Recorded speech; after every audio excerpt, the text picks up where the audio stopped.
The first thing I noticed was the rug. Ruth's walker had been catching on the corner of it, so I'd rolled it up and put it in the coat closet before she came home from surgery. Now, it was back in the downstairs den, centered under the coffee table as neatly as if someone had measured it. The second thing I noticed was that Ruth's recovery bed was gone.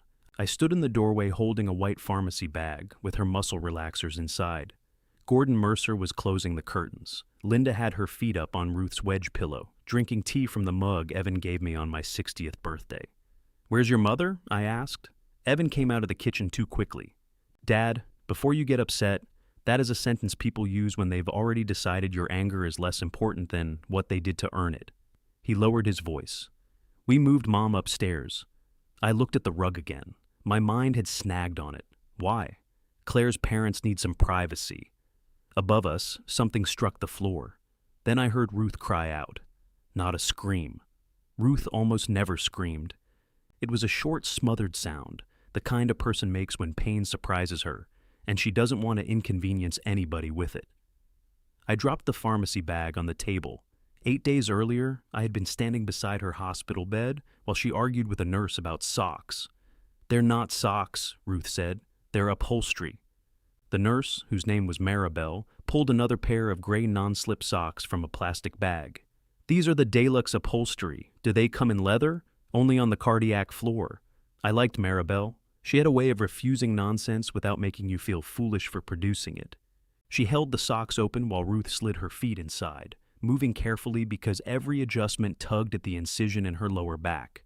I watched Ruth's face instead of her feet. After 38 years of marriage, I knew her different kinds of silence. This one meant the pain was worse than she wanted me to know. "You took the pill 20 minutes ago," I said. "I know when I took it. I was just saying. You were just timing." Maribel glanced at me. "Mr. Hale, have you considered taking up knitting?" "I have not. It would give your hands something to do besides checking your watch." Ruth smiled at that, but only on one side.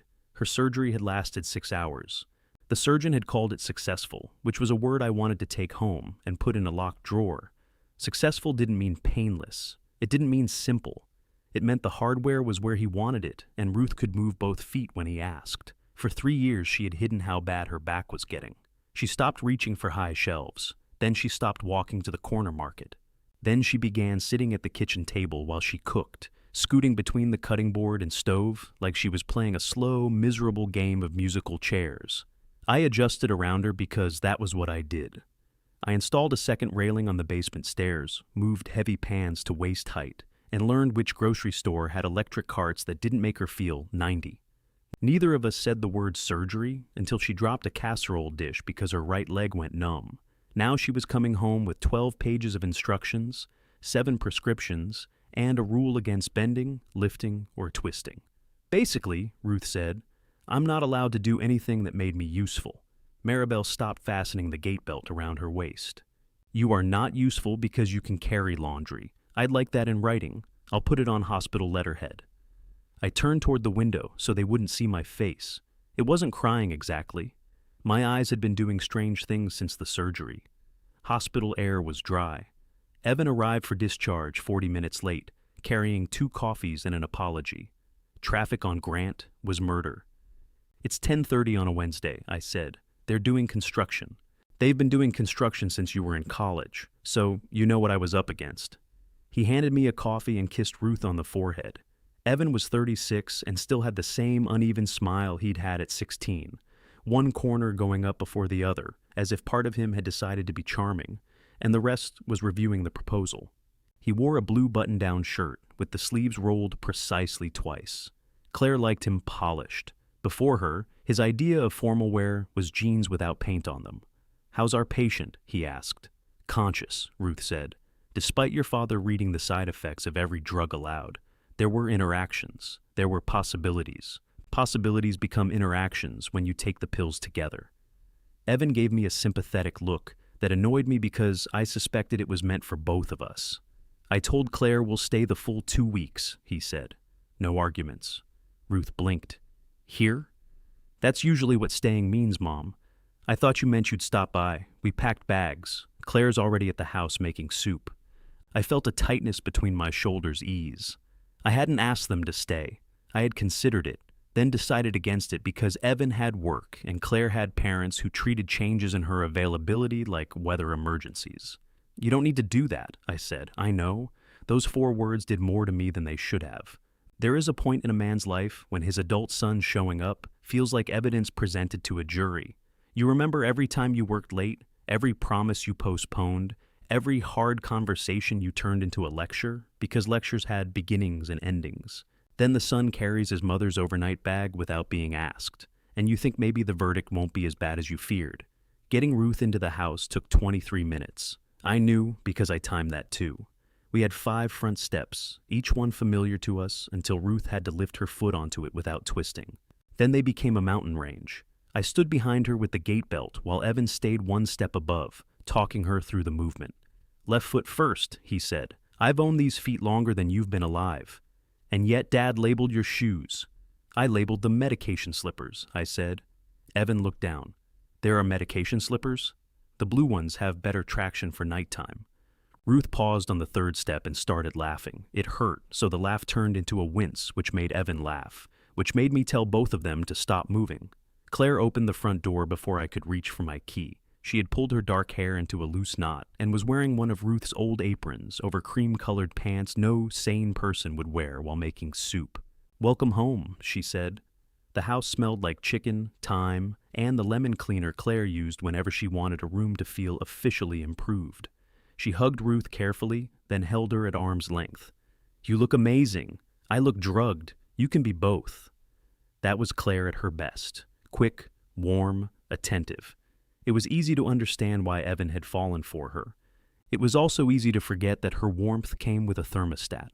If her parents entered the room, the temperature changed. The den looked exactly as I had left it that morning. The adjustable bed stood against the inside wall, so the afternoon sun wouldn't hit Ruth's eyes. The walker waited beside it.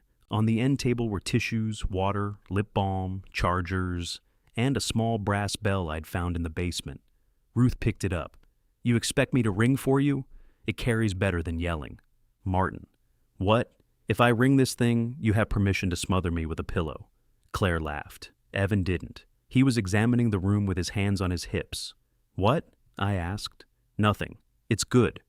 "You're doing the face." "What face?" "The face you do before telling me something I built is almost right. I don't have a face." "You absolutely have a face," Claire said. "You used it through our entire kitchen renovation."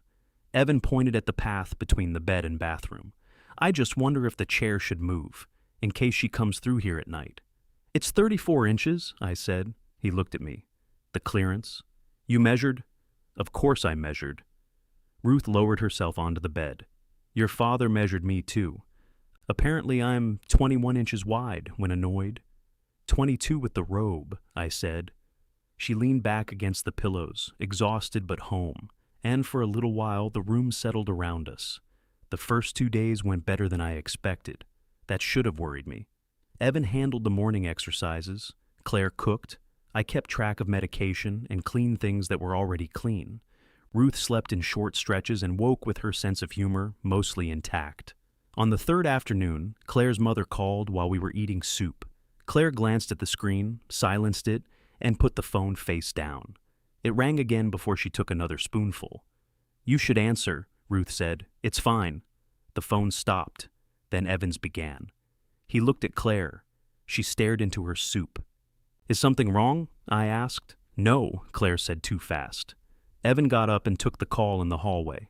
He spoke quietly, but our house had been built when privacy meant shutting a door and hoping for the best. "How much water?" he said. Then, "No, don't touch the wall." Claire pressed her fingers to her forehead. A pipe had burst inside Gordon and Linda's townhouse. Not a dramatic flood, as it turned out. A slow leak behind the upstairs bathroom wall had soaked through insulation and spread a brown stain across the guest room ceiling. The restoration company had set up fans and cut open a section of drywall. "The smell is awful," Claire said. "Mom gets migraines. Hotels have smells too," Ruth said. Claire looked at her. "I meant they're all scented now," Ruth added. "The lobbies, flowers, and whatever." "We have empty bedrooms," Evan said. He said it casually, while crumbling a cracker into his soup. I looked at Claire. Her eyes were red, though she hadn't cried. "One night," she said. "Maybe 2. just until the fans are gone. I should have asked Ruth. The thought came to me clearly enough that I could have listened to it. I should have looked at my wife, 3 days home from spinal surgery, and let her decide whether she wanted 2 more people in the house. Instead, I heard myself say, "Of course." Claire reached across the table and squeezed my hand. By 7 that evening, Gordon Mercer's silver SUV was in my driveway with the rear hatch open. He carried in 2 hard-shell suitcases, a garment bag, and a leather case he didn't let Evan touch. Linda followed with a white overnight bag and a potted orchid. Nobody brings an orchid for one night. "Oh, Ruth," she said when she entered the den. "Look at you." Ruth gave her a thin smile. "I've looked better." Linda set the orchid on the end table, moving Ruth's water to make room. "The important thing is you're home," she said. Then she turned slowly, taking in the bed, the bathroom door, and the wide windows facing the garden. Her gaze stopped on the empty half of the room. "This is actually very comfortable," she said. Behind her, Claire and Evan exchanged a look. I saw it. I just didn't understand it yet. Linda left the orchid where she'd put it, though its leaves brushed the lampshade and blocked Ruth's water. I moved it to the windowsill. "Oh, careful," Linda said. "They don't like direct light. Neither does Ruth." Ruth closed her eyes, either from fatigue or to avoid being required to take a side. Gordon came in carrying his leather case. He was 67, 3 years older than me, and looked as if he'd spent those years having his clothes pressed while he was still inside them. Even after hauling luggage, his pale blue shirt remained tucked. His silver hair was combed straight back, damp at the edges. "Martin," he said, holding out his hand, "we appreciate this." "Sure." I told Claire a hotel would be perfectly adequate. Linda made a small sound. "What?" Gordon asked. "You said the Harrington would be adequate. It's $280 a night." "I wasn't proposing we move there. No, you were proposing we spend $600 to avoid inconveniencing anyone." Gordon's expression suggested that avoiding inconvenience was worth at least $600, depending on who was being inconvenienced. "It's one night," I said. "Possibly 2, Claire called from the stairs. Evan carried the suitcases up. Claire followed with the white bag. Linda took the orchid care card from the soil and turned it toward the window, as if I might need instructions. Gordon looked at Ruth in the bed. "How are you doing, kiddo?" Ruth opened one eye. "I'm 62, Gordon. We're all kids to somebody. All of those people are dead." Gordon laughed harder than the joke required. He had always liked Ruth because she could be sharp without making him feel challenged. When I said the same sort of thing, he tended to check whether I was serious. "Good to see they didn't operate on your spirit," he said. "They considered removing it, but insurance wouldn't cover the jar." He stayed another minute, asking questions about the surgery without waiting for complete answers. Then he followed the others upstairs. I moved the orchid farther down the sill. "You agreed quickly," Ruth said. "I checked her water. It's a night." "That isn't what I said. They had a pipe burst. In the guest room, water travels. So do Gordon and Linda." I pulled the blanket higher over her feet. She caught my wrist. "I'm not angry," she said. "I didn't say you were. You're tucking me in like I'm about to file a complaint." I sat on the edge of the chair. "We have room. We had quiet, too. I can ask them to go." She looked toward the ceiling. We could hear Gordon walking above us. He had a heavy heel strike for a man who owns so many soft shoes. "No," she said. "Claire's already wound tight. Let it be." I knew what she meant. Claire's worry about her parents was not limited to emergencies. If Linda had a headache, Claire checked in 4 times. If Gordon had a disagreement with a neighbor, Claire heard both versions of his version. Evan used to joke that marrying Claire meant joining a family with a customer service line that never closed. The jokes had stopped after their second Christmas together. At 8, I helped Ruth to the bathroom. At 8:30, I gave her the pain medication. At 9, Gordon came down looking for ice. "The machine isn't dispensing," he said. "You have to hold the glass against the lever." I did. I followed him to the kitchen. The ice bin was empty because Claire had filled a large insulated bag for Linda's migraine packs. "I'll get trays from the basement freezer," I said. "I can manage without ice." He'd said this while holding an empty glass under the dispenser. I went downstairs. By 10, the house was quiet except for the restoration fans audible through Linda's phone. She had placed it on the kitchen counter during a call with the contractor, and the roar came through the speaker like an airplane preparing to take off. "You hear that?" she asked us. "We hear it," Ruth said from the den. "That's what's happening in our house right now." Gordon reached over and ended the call. Linda stared at him. I was speaking. "You were broadcasting machinery to a woman recovering from surgery. It was the first considerate thing anyone had done since they arrived, and it came from Gordon." "Thank you," Ruth said. He nodded once, almost embarrassed by the gratitude. The next morning, I found him in the kitchen making scrambled eggs, not attempting them, making them properly in a low pan with butter and a rubber spatula. "I didn't know you cooked," I said. "I lived alone until I was 32. You've been concealing evidence. Linda likes breakfast dry enough to mail." He tilted the pan, letting the loose eggs fold over themselves. I set Ruth's pill organizer on the counter and poured water. "How is she?" he asked. "About the same."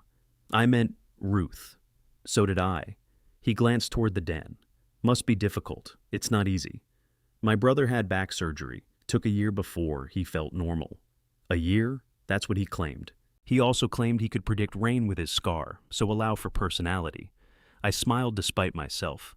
Gordon divided the eggs among 5 plates, leaving a smaller portion for Ruth. She eat toast, 1 piece. He slid bread into the toaster. For a moment, we were just 2 husbands in a kitchen, one of us frightened and the other capable of recognizing it. I wondered if I'd been unfair to him over the years. Gordon was vain and demanding, but he could also be generous. When my old truck died outside Harrisburg, he drove 2 hours without complaining. He complained on the way home, but he came. Then Linda entered wearing Ruth's blue robe. I recognized it because I had given it to Ruth the previous Christmas. It had tiny white branches embroidered along the cuffs. "Was that in the upstairs closet?" I asked. Linda looked down at herself. "Claire gave it to me. My bag is still in the other room." "It's Mom's," Evan said, coming through the doorway. "Oh," Linda pulled the robe closed. "Ruth won't need it while she's in bed." The toaster popped. Gordon put the plate down harder than necessary. "Go change. Into what?" "Your clothes. They smell like that house." "You were in the house for 20 minutes. I could feel the mold in my throat." "You do not know there's mold." Claire entered behind her mother and immediately read the room. "I gave it to her," she said. "That's on me." "It's a robe," I said. I meant to end the argument. Instead, I watched Evan's shoulders relax, Claire's face soften, and Linda reach for a plate as if the matter had been settled in her favor. Ruth ate half her eggs. Her physical therapist arrived at 11.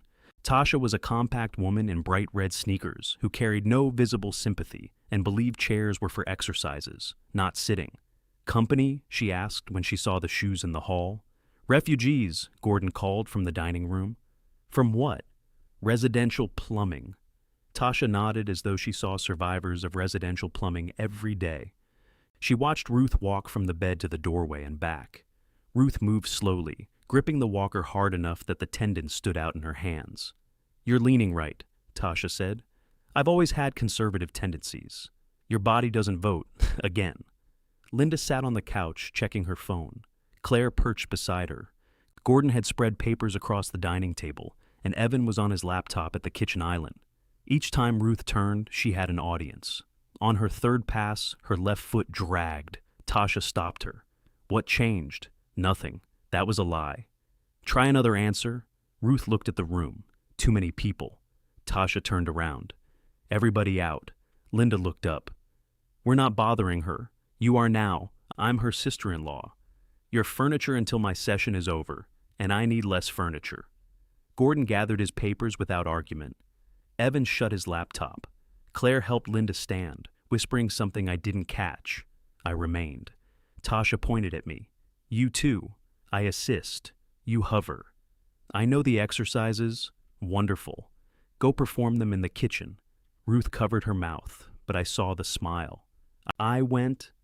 20 minutes later, Linda told Claire that Tasha was rude. "She's supposed to motivate Mom," Evan said. "She can motivate without ordering people around." "That's pretty much her whole method," I said. Linda looked toward the den.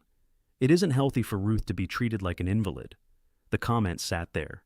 Claire said, "Mom." "What?" "I'm saying she needs normalcy. Being surrounded by equipment and strangers talking about every little movement, I would find that depressing." Ruth called from the den. "I can hear you." Linda lowered her voice. "That's exactly what I mean. There's no separation. I went in to help Ruth settle. Her face had lost color. You did more today, I said. Did I? 2 extra passes. She was counting the bad turns, Martin. You still finished. She looked past me at the doorway. Is Linda wearing my robe? I'll get it back. I don't want it back until it's been boiled. That afternoon, the contractor revised his estimate. The fans needed to run through Friday, and he couldn't close the wall until Monday. It was Wednesday. Claire took the call in the backyard, pacing past the window. Evan joined her. They stood near Ruth's garden chair with their heads close together. I knew what the conversation was before they came inside. We can make other arrangements, Evan began. Ruth was asleep. I put a finger to my lips and led him into the kitchen. How long? I asked. Through the weekend, maybe Monday. No. He blinked. The answer had surprised me too. Dad, I said we can make other arrangements. You said it in the tone people use when they want me to say they don't have to. Claire folded her arms. He didn't mean it that way. I don't want 4 extra days of this. Of what? She asked. I could have said the robe, the orchid, the phone calls, the luggage, the way Linda had described Ruth's recovery as depressing. But listing small offenses can make a large discomfort sound petty. People, I said. Claire's mouth tightened. Evan rubbed the back of his neck. It's 4 days. Ruth needs rest. My parents won't disturb her, Claire said. I looked at her. She corrected herself. They'll try not to. Behind us, Gordon entered the kitchen carrying his leather case. Hotel, he said. Problem solved. Claire turned. Dad, you can't afford to stay at the Harrington for 5 nights. I didn't ask you to audit me. Mom won't stay anywhere else. Then your mother can sleep in the SUV. Linda appeared in the hallway, still wearing the robe. Thank you, Gordon. I didn't mean with the engine running. Ruth laughed from the den, then groaned because laughing still hurt. That sound decided it. Through Sunday, I said. You leave Monday morning, whether the wall is closed or not. Claire hugged me. I hadn't agreed because I wanted a hug, but once she did it, objecting felt theatrical. We'll keep everything calm, she promised. The house became less calm almost immediately. Gordon's office called about a contract dispute, and he took over the dining room. Linda began every morning by asking Claire what they were doing for dinner. Claire stopped making Ruth's low-sodium soup because Gordon disliked leftovers, and Linda said chicken tasted metallic to her. Evan moved his laptop into the den during Ruth's naps because the kitchen was too noisy. Each adjustment made sense alone. Together, they changed the ownership of the air. On Friday, I found Ruth awake at 6 in the morning, staring at the ceiling. You need something? I whispered. Quiet. The house was quiet. Then I heard Gordon's voice through the wall. He was already on a call in the dining room, speaking in the firm, carrying tone he used when he wanted other men to mistake volume for certainty. I closed the den door. A few minutes later, Linda opened it without knocking. Sorry, she whispered. Have you seen my charger? Ruth pointed toward the hallway without turning her head. Linda started to leave, then stopped. Claire had an idea, she said. Just for the weekend. I waited. The den is the only room downstairs with a door. Gordon has calls, and I need somewhere to lie down when my head starts. Ruth's hand tightened around the blanket. Linda smiled, already softening the request she had not yet made. We thought perhaps we could switch rooms. No, I said. Linda's smile stayed in place a second longer than the rest of her face. I wasn't asking you. You're asking to move my wife out of the room we prepared for her. I'm asking Ruth whether she would be more comfortable upstairs, where it's quieter. Ruth turned her head. It's quieter because everybody is down here. Linda pressed her lips together. I only thought the arrangement might benefit everyone, she said. Everyone is benefiting now except Ruth, I said. Martin, Ruth warned. What? Don't make it ugly. That landed exactly where she knew it would. I had been making an effort for 4 days not to be the difficult man Claire could later describe to her parents. I took a breath through my nose. The bed stays, I said. Ruth stays. End of discussion. Linda pulled the robe tighter around herself. I hope nobody ever makes you feel unwelcome when your home is damaged. Our guest room isn't damaged. You know what I mean? I do. That's the problem. She left without the charger. Ruth waited until we heard her go upstairs. You didn't have to answer for me. You looked like you were about to say yes. Maybe I was. Why? Because now she'll spend the day sighing in the hall. So, let her run out of air. Easy for you. You can go to the hardware store. I don't go to the hardware store to escape. She gave me a look. Not every time, I said. I found the charger beneath the couch and set it on the kitchen counter. Nobody mentioned the room switch at breakfast. Gordon made coffee. Claire cut fruit into small pieces no one had requested. Evan stood at the sink eating toast while reading email. The silence had structure. When Gordon stepped away to take a call, Linda said, "I'm sorry if I upset anyone." She addressed the fruit bowl. Claire put down the knife. "Mom, it's fine. It obviously isn't." "Then let it be not fine," Evan said. We all looked at him. He swallowed his toast. "What?" Dad said, "No." "That's the answer." Claire's face changed. Not much, but he saw it. "I'm not saying they don't need privacy," he added. "I'm saying we'll figure something else out." There it was. No remained no, but it became the start of a group project. Gordon came back and looked around. "Who died?" "No one," Linda said. "Though apparently I've committed a felony by asking about a bedroom." "The den isn't a bedroom," I said. "It has a bed. It's a recovery room." "You keep calling it that," Linda replied, as if the language changes the square footage. Gordon poured his coffee. "Linda." "What? Stop." She looked genuinely wounded. That was one of her gifts. Linda could become the injured person in any room without raising her voice. "I'm going upstairs," she said. She turned too quickly and caught her hip on the corner of the island. The fruit bowl slid. I caught it before it fell. No one said anything until we heard the bedroom door close. Claire laid down the knife. "She's under a lot of pressure." "What pressure?" Evan asked. "The drywall?" "You know she doesn't handle displacement well. We've been married 11 years, Claire. I know what your mother doesn't handle." Claire went still. I suddenly became very interested in the orange I was holding. Evan rubbed his face. "I didn't mean that how it sounded. You usually don't." She walked outside. He looked at me as though I might have an instruction manual for the moment. I washed the orange and put it back. "Go after her," I said. I was going to. "Then do it before she gets around the side of the house." He went. Ruth was asleep when I returned to the den. I sat beside her, intending to read, and woke 40 minutes later with my neck bent sideways and my mouth open. She was watching me. "You're very elegant when you sleep," she said. I was thinking. "You were thinking loud enough to scare birds." I straightened. "How's the pain?" 6. You said 4 before. It went up. "When?" "During Tasha's exercises yesterday." "Why didn't you say?" "Because you would have called Tasha, the surgeon, and possibly the governor." I reached for the medication chart. "I can't take anything for another hour." "I know." "Then why are you looking?" "I'm confirming. You're wearing a groove in that paper." I put it down. She studied me for a moment. "Evan and Claire are fighting. They'll work it out. About us. About her parents. Same neighborhood." Outside the window, Claire stood with her arms folded while Evan talked. He reached for her elbow. She let him touch it, then stepped away. Ruth sighed. "We trained him for this," she said. "For what?" "To keep whichever woman is most upset from getting more upset. I didn't train him to move you out of a room. No. You trained him to fix things. I trained him to be afraid of moods. That's not fair. To you or me." I didn't answer. Around noon, Linda came downstairs wearing her own clothes. She had returned Ruth's robe, folded into a perfect rectangle, and placed it at the foot of the bed. "I'm going home," she announced. Claire stood. "You can't." "I need my magnesium tablets. I'll get them." "I know where they are. The contractor said not to stay inside." "I won't stay. I'll collect a few things and go sit somewhere. I'm not causing stress." She had car keys in her hand, though Gordon had driven. "I'll take you," I said. Everybody looked at me. "What?" I asked. "I need air filters." Ruth smiled without humor. "Hardware store." Linda refused twice, then accepted. In my truck, she held her purse on her lap and stared through the windshield. "I wasn't trying to take anything from Ruth," she said. "You were trying to take the den, temporarily. Ruth's back is temporarily full of screws. I know that." "Do you?"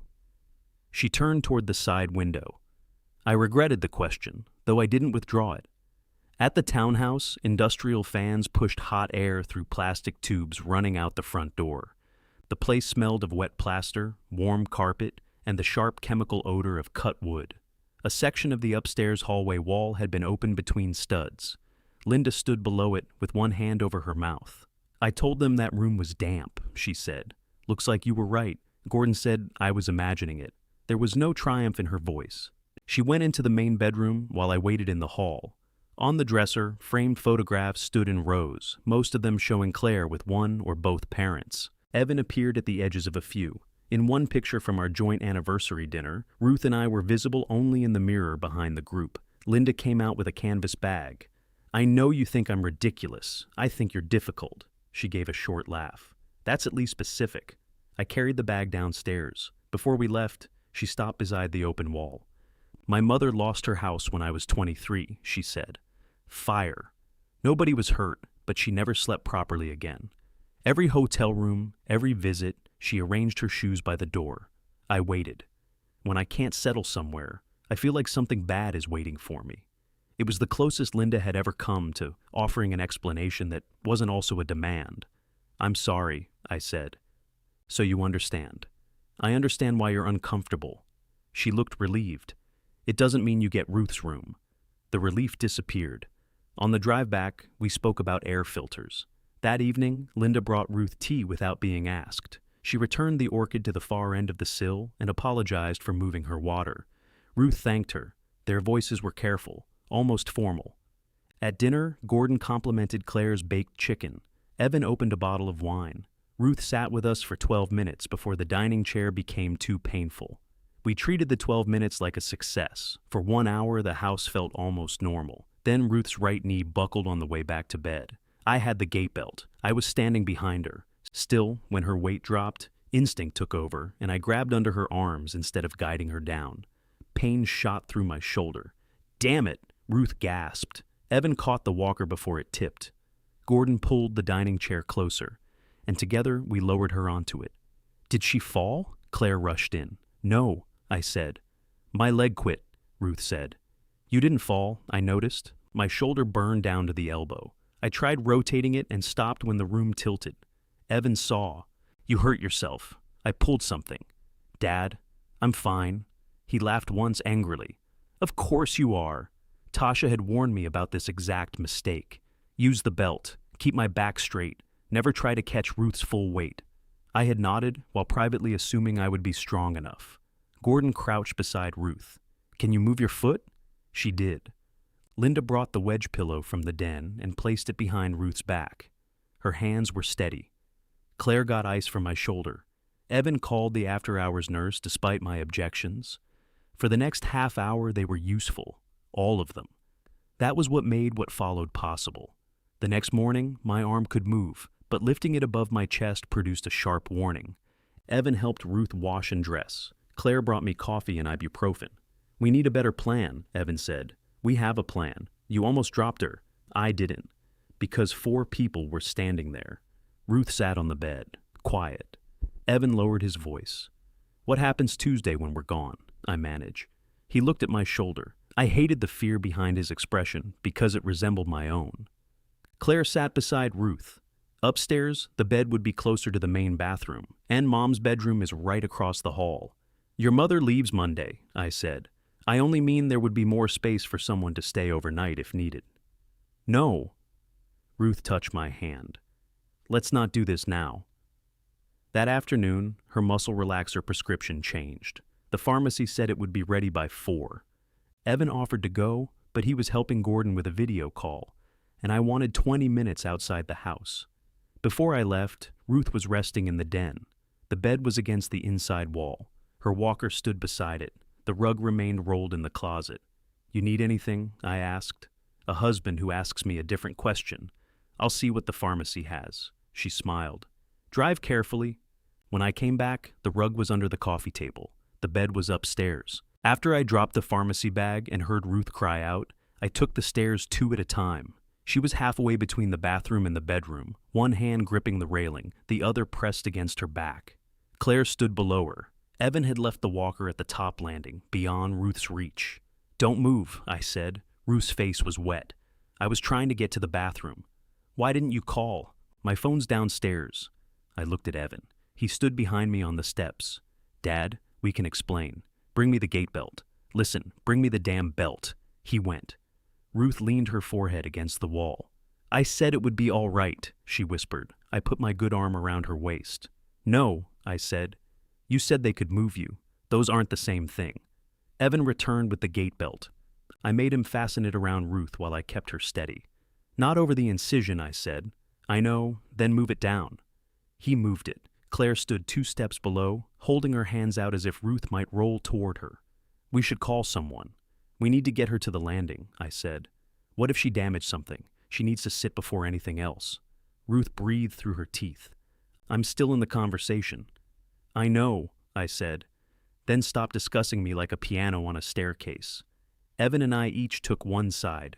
My shoulder protested as soon as I raised my arm, so I used my left hand on the belt and kept the right against Ruth's hip. We moved her up because it was closer than going down. 3 steps, then 2. Her right foot dragged on the last one. The walker waited at the top. I looked at Evan. Why was this over here? We were rearranging the bedroom. She needed it. I was downstairs for 30 seconds. She needed it for one of them. He picked it up without answering. We got Ruth into the bedroom and lowered her onto the edge of the recovery bed. The frame filled most of the space between our dresser and the wall. One nightstand had been pushed into the hallway. The floor lamp leaned in a corner, unplugged. Ruth's medication was lined up on the dresser, but the water beside it was an old glass that had once held a candle. Wax still clung to the bottom. This wasn't ready, I said. It was going to be, Claire said. When? We just finished moving the bed. You moved her before you finished the room? Ruth reached for my wrist. Martin. I pulled away more sharply than I intended. She lowered her hand. Evan saw it. Don't take this out on Mom. Do not tell me how to speak to my wife. I'm telling you she agreed, after I said no. She lives here too. That stopped me. Ruth sat hunched, one hand pressed above the incision. Her face had gone gray around the mouth. Get her medication, I told Claire. The pharmacy bag is on the table. Claire went. I crouched in front of Ruth, though my knees complained. Any numbness? No.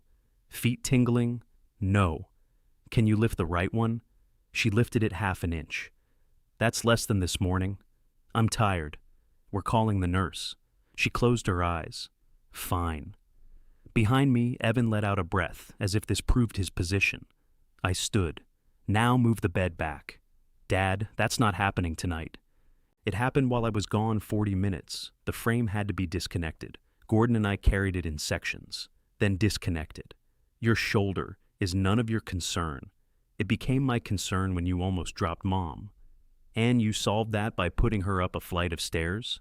She wasn't supposed to walk alone. She had to use the bathroom. Claire was right there, below her. Evan's jaw tightened. You don't have to make every mistake sound like a character defect. Was moving her a mistake? He didn't answer. Was it? We were trying to make the house work. For whom?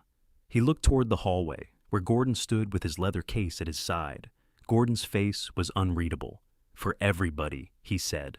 I stepped past Evan. Downstairs, Linda had left the wedge pillow on the couch. The mug was on the coffee table. The den curtains were drawn, and the rug lay flat beneath my shoes. I opened the curtains. Gordon came in behind me. Martin, don't. I told him it was a bad idea. You carried the bed after Ruth said yes. Did she say yes before, or after all of you explained how useful it would be? He set down the case. You weren't here. That was the point, wasn't it? No. The answer came quickly enough that I believed him, which only made me angrier. Gordon rubbed his forehead. Linda had a migraine. I had a conference call. Claire said Ruth might be more comfortable upstairs. Ruth agreed. We moved the bed. Where was Ruth while you did that? In the chair. What chair? He pointed to the dining room. They had placed her in a straight-back chair while dismantling the bed around her. I walked to the coat closet and pulled out the rolled rug. What are you doing? Gordon asked, putting the room back. I can help. You've helped. I carried the rug toward the closet, caught the doorframe with my bad shoulder, and nearly dropped it. Gordon took one end. I wanted to refuse. Instead, I let him help me roll it tighter and slide it onto the shelf. There are moments when anger wants a clean stage, and ordinary weakness ruins the lighting. We'll go, he said quietly. Tonight. He glanced toward the stairs. Linda's medication makes her drowsy. Then you drive. The hotel won't have the room she needs. I no longer care. His mouth flattened. You care. That's why you're this angry. Don't explain me to myself. Claire returned with the pharmacy bag. She had heard enough to know what was happening. "You're throwing them out? I'm telling them to leave." In the middle of Mom's recovery. They came in the middle of Mom's recovery. She agreed to move. And I told you no. Claire stared at me. "So, this isn't about Ruth. It's about you being overruled." I felt the accusation hit because part of it found something. Then Ruth cried out upstairs again, and whatever self-examination Claire had earned would have to wait. The nurse asked questions over the phone while I checked Ruth's feet for sensation. Her pain had increased, but there was no new numbness, no loss of bladder control, no fever, no sign the incision had opened. We were told to give the new medication, keep her supported, and call the surgeon's office in the morning unless her symptoms worsened. "Now, can everybody stop staring at me?" Ruth asked. Nobody moved. She looked at Evan. "Help your father put the bed back." Evan's expression changed. "Mom," I said I could move, because Claire was crying and Linda was pacing, and your father wasn't here to make everyone hate him instead of me. Claire flinched. Ruth looked at her. "That was unkind." "I'm in pain." "It's still true." "I wasn't crying to pressure you," Claire said. "I know." "You were crying because pressure usually works." The room went silent. Evan stared at the floor. Ruth leaned back carefully. "I want to go downstairs." We moved her first. The gate belt stayed around her waist. Evan went below, I stayed above, and we took one step at a time. At the 7th step, her knee shook. At the 4th, she said she couldn't continue. "Yes, you can," I told her. "Don't coach me, then insult me. You're bossy. Better. You label slippers. 3 more. You alphabetize screws. 2. You ruined our honeymoon by fixing the motel air conditioner. It was making that noise." "What noise?" "You know the noise." She reached the bottom and gripped the walker. Her laugh turned into a sob. I held her upright until it passed. We settled her temporarily in my recliner with pillows behind her. Then Evan, Gordon, and I brought the bed down in sections. My shoulder kept me from lifting much, so I directed. Gordon listened. Evan didn't speak. Claire carried the bedding. Linda remained upstairs. It took an hour. By the time the motor was reconnected and the mattress secured, the new muscle relaxer had begun to work. Ruth's eyelids drooped. Gordon touched my elbow on his way out of the den. "Morning," he said. "We'll leave first thing. I should have insisted on that night." I was too tired to argue with the clock. Linda came down after 10 wearing her own robe. She stopped in the doorway but didn't enter. I never wanted Ruth hurt. "Go to bed, Linda. I need you to understand that. I don't need anything from you right now." Her chin lifted. Then she surprised me. That must be nice. She walked away before I could ask what she meant. I slept in the chair beside Ruth's bed and woke before dawn with my shoulders stiff and my mouth tasting like metal. Ruth was awake. "Pain?" I asked. 5. "That's better. It's a smaller number." I checked the time. "Don't," she said. "You're due in 20 minutes. I know." We listened to the house wake above us. Pipes clicked. A door opened. Gordon's footsteps crossed the hall. "I shouldn't have agreed," Ruth said. "No. You shouldn't have spoken for me. I knew what they were doing." "So did I." "Then why say yes?" "Because I didn't want Claire looking at me like I was the reason her parents had nowhere to go. They had somewhere to go. You know what I mean?" I did. I also knew I didn't want to know. At 8, I found all 4 of them at the kitchen table. Gordon had made eggs again. Linda wore makeup. Claire held a coffee with both hands. Evan looked as if he hadn't slept. No suitcases stood by the door. Gordon gestured toward the stove. "There's enough for you. I'm not hungry." "We'll pack after breakfast," Linda said. "Pack now." Claire put down her mug. "Can we please do this without making it uglier?" I went upstairs. The suitcases were open on the guest bed, clothing still in drawers. Linda's white bag sat on a chair. Gordon's shirts hung in the closet. They had not begun. I carried the first suitcase downstairs with my left hand, one step at a time. Evan met me in the hallway. "What are you doing?" "Helping. Put that down." I set it beside the front door and went back for the second. Claire followed me upstairs. "You're acting insane." "Then packing should be safer than staying." I put Linda's toiletries into her white bag. I gathered the charger, the magnesium tablets, the scented tea, and the special crackers from the kitchen and placed them in grocery bags. No one stopped me after that. Gordon loaded the SUV. Linda stood outside, pale with fury. Claire moved between the house and driveway, crying silently. When everything was packed, Evan remained in the entryway. "You coming?" Claire asked him. He looked at Ruth's closed den door, then at me. You wanted the house back, he said. You've got it. I wanted your mother safe. And now she's your problem. The words shocked him as soon as they were out. I saw it. I opened the door wider. Evan left. The SUV backed out. Claire's car followed. The street became still. I closed the door and rested my forehead against it. Behind me, Ruth said, he wasn't the only one who didn't ask what I wanted. I turned around. Ruth stood with both hands on the walker. Her hair was flattened on one side, and the neck of her sleep shirt had twisted under the robe Linda had returned. She looked exhausted, unsteady, and angrier than I had seen her since the hospital. You should be in bed. That isn't an answer. You came out here alone? Apparently that's allowed, now that everybody's gone. I reached for the walker. She pulled it back. Don't. I'm not taking it. You're always taking something. The walker, the decision, the last word. I got them out of your house. Our house. Exactly. Her eyes narrowed. You think that word helped you. I stepped aside so she could get through the entryway. She moved toward the kitchen, sliding the walker instead of lifting it. I followed close enough to catch her, which she noticed and refused to mention. At the table, she lowered herself into Gordon's chair. I picked up his untouched plate. Leave it. The eggs are cold. Then they'll continue being cold while we talk. I sat across from her. She looked toward the front window. The SUV was gone, but oil-dark tire marks remained on the damp street. I wanted them to leave, she said. I know. No.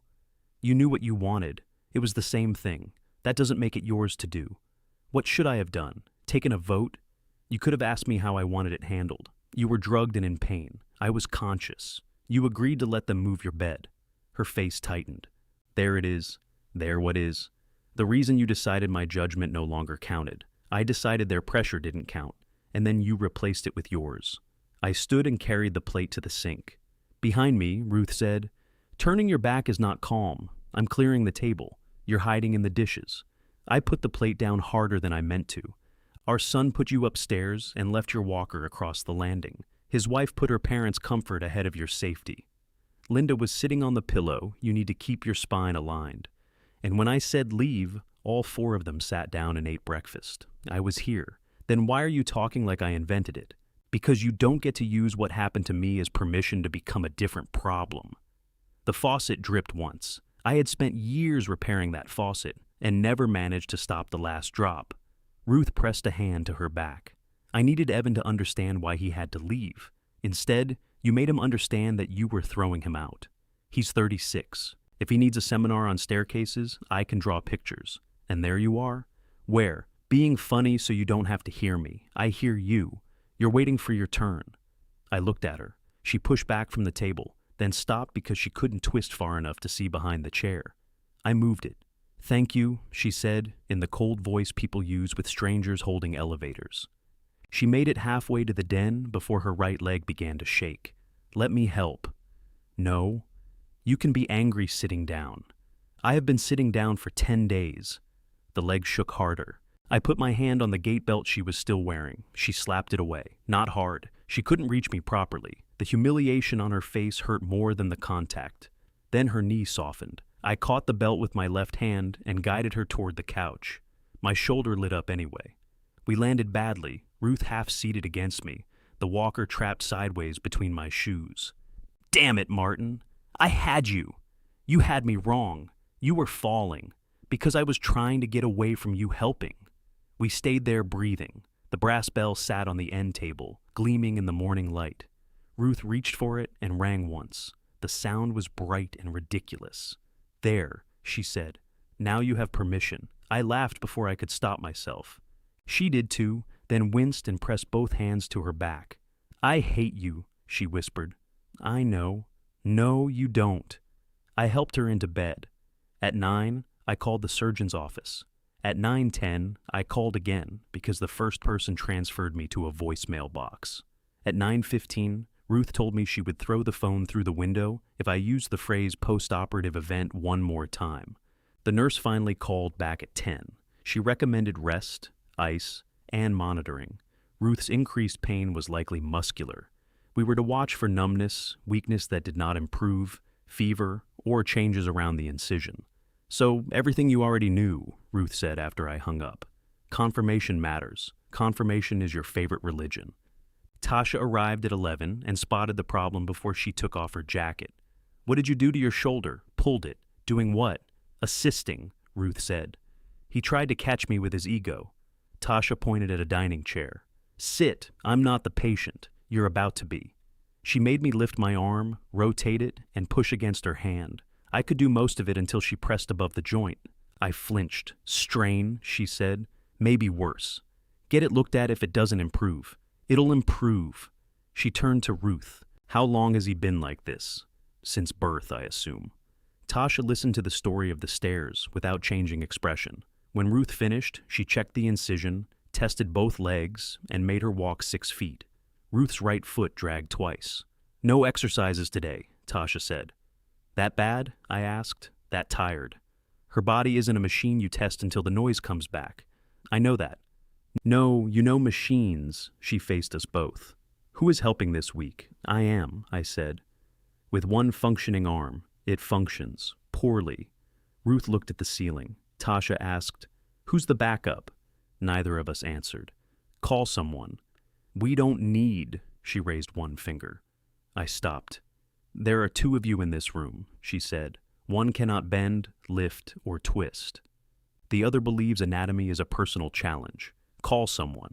After she left, I made sandwiches. Ruth ate 3 bites. I ate mine standing at the counter because sitting felt like losing time. My phone buzzed. Evan, is Mom okay? I stared at the message. A second one appeared. Evan, Claire wants to know if the medication helped. Not he wanted to know. Claire wanted to know. I typed, she's resting. Then I deleted it. I typed, her pain increased after the stairs. Deleted that too. Finally, I put the phone face down. At 2, Ruth asked, Did Evan call? No. The lie came easily because technically he hadn't. She looked at my phone on the counter. He texted. You said call. Martin. He asked if you were okay. And? I didn't answer. She closed her eyes. He told me you were my problem. So, you're proving him right? I'm not going to reassure him 5 minutes after he walks out. It's been 6 hours. Excuse me? She held out her hand. What? My phone. It's charging. Bring it. I did. Her hands trembled enough that she hit the wrong numbers twice. On the 3rd attempt, the call connected. Evan answered immediately. Mom? I'm all right. His exhale was loud enough for me to hear. Did Dad tell you I texted? No. Ruth looked at me. I carried the sandwich plates into the kitchen. I could still hear her. My leg is weak today, she said. Tasha thinks it's fatigue. A pause. No, I don't need you to come. Another pause. That isn't what I said. I ran water over the plates. Ruth's voice dropped. I agreed because everybody was upset. I should not have agreed. You should not have asked. I turned off the faucet. No, Evan. Your father being angry doesn't erase what you did. The silence on his end stretched. Ruth said, I love you too. Then, not today. When the call ended, she did not ask me to return. I stayed in the kitchen until it was time for her medication. That was how the next 4 days organized themselves. Pills, meals, short walks, and the empty place where Evan's help had been. Claire sent one message asking whether the rental company needed the original packaging for the bed rails. I answered yes. She left the box on the porch without ringing the bell. Ruth saw her car through the window. She could have come inside, she said. She chose not to. You could have opened the door. I was in the bathroom. You were standing right there. I had been. On Tuesday night, I burned the soup because Ruth called for help while I was changing the sheets. I opened the windows, and the smoke detector announced my failure to the neighborhood. Ruth lay in bed with a dish towel over her face. Do not laugh, I said. I'm trying not to inhale. It's lentils. They're supposed to smell earthy. They smell deceased. We ordered noodles. The delivery driver handed me 2 containers and looked past me at the smoke drifting through the entryway. Cooking accident? He asked. Difference of opinion. On Wednesday, I misread the medication chart. I gave Ruth the muscle relaxer at noon and marked it in the row above, where the blood thinner should have gone. At 4, I found the tablet still in the compartment. My stomach dropped. Ruth. She was dozing. Wake up. What? I missed this. She squinted at the pill in my palm. What time is it? 4:06. Call the pharmacy. I'm calling the nurse. They'll tell you to call the pharmacy. I called both. The pharmacist said to give the dose now and adjust the next one. The nurse agreed. Nobody sounded alarmed except me. I stood at the counter holding the phone long after the call ended. Ruth watched from the bed. It was one pill, she said. It was the pill that prevents a clot. And now, I've taken it. I wrote the chart.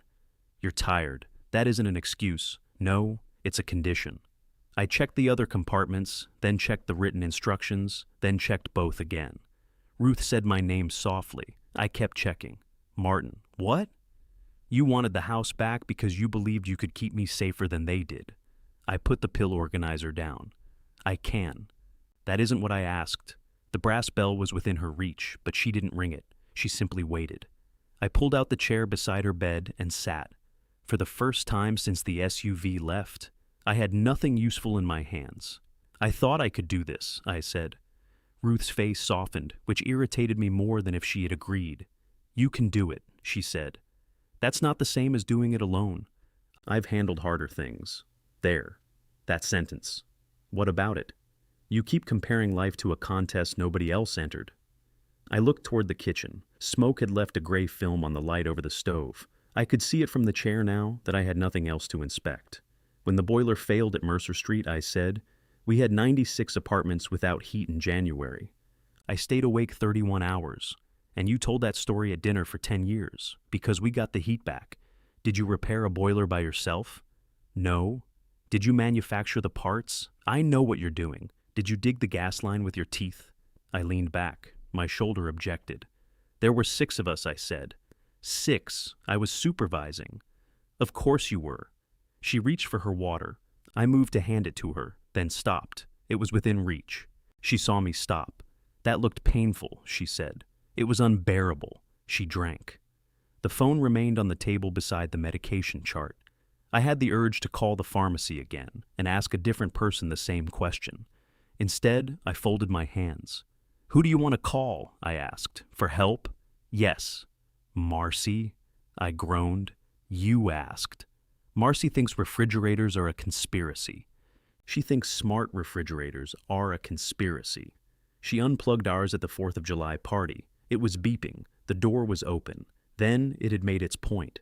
Marcy Lang had known Ruth since they worked together at the county library more than 20 years earlier. She was 61, loud enough to be heard from another zip code, and incapable of entering our house without evaluating the furniture. She had once told me our living room looked like a waiting area for a dentist who had given up. She'll move in, I said. She'll bring food and stay 3 hours. She'll bring food that contains olives. I like olives. Since when? Since always. I stared at her. Ruth smiled. There are still mysteries in marriage. She made the call herself. Marcy answered with, Are you dead? Not currently. Then why haven't you called me? Spinal surgery. You had that last week. Apparently recovery takes longer than a haircut. Marcy said something I couldn't hear. Ruth looked at me. Martin fired the household staff. I held up one finger. She nodded. Yes, all 4. Another pause. Bring lunch, Ruth said, and no olives. Martin is emotional. Marcy arrived 45 minutes later, carrying a pot, a canvas tote, and a folding camp chair. I'm not sitting on your furniture until I know what's happened here, she said. Her hair was cut short and dyed a copper color, not found in nature. She wore black leggings, yellow shoes, and a sweatshirt that said, Read banned books in letters large enough to function as a billboard. She pointed at my arm. What did you do? Pulled the shoulder. Showing off, assisting. Showing off, then. She set the pot in the kitchen and went directly to Ruth. There was no fragile hug, no tilted head, no declaration that Ruth looked amazing. Marcy stood at the foot of the bed and inspected her. You look terrible, she said. Thank you. Better than the hospital picture. What hospital picture? Marcy turned to me. You sent me a photograph of her asleep with her mouth open. I sent it to show she was out of surgery. You could have added dignity. She was breathing. That was the feature. Ruth looked at me. Delete it. I'm keeping it until you're strong enough to threaten me properly. Marcy unpacked lunch while Ruth told her what had happened. I stayed in the kitchen, close enough to hear, but far enough to pretend I wasn't listening. Marcy made a stew with beef, carrots, tomatoes, and no olives. She also brought rolls, sliced melon, ginger cookies, 2 library books, lotion, dry shampoo, and a small plastic grabber with a trigger handle. I saw it at the drugstore, she said. Now you can pick things up without breaking your spine or ordering Martin to do it. I don't order him, Ruth said. Marcy and I both looked at her. Fine. I issue urgent suggestions. At lunch, she heard the fuller version. She did not gasp at the correct places. She ate stew and asked practical questions. Did you agree to move upstairs? Yes, Ruth said. Did you want to? No. Did Claire know you didn't want to? I didn't say. Then she knew.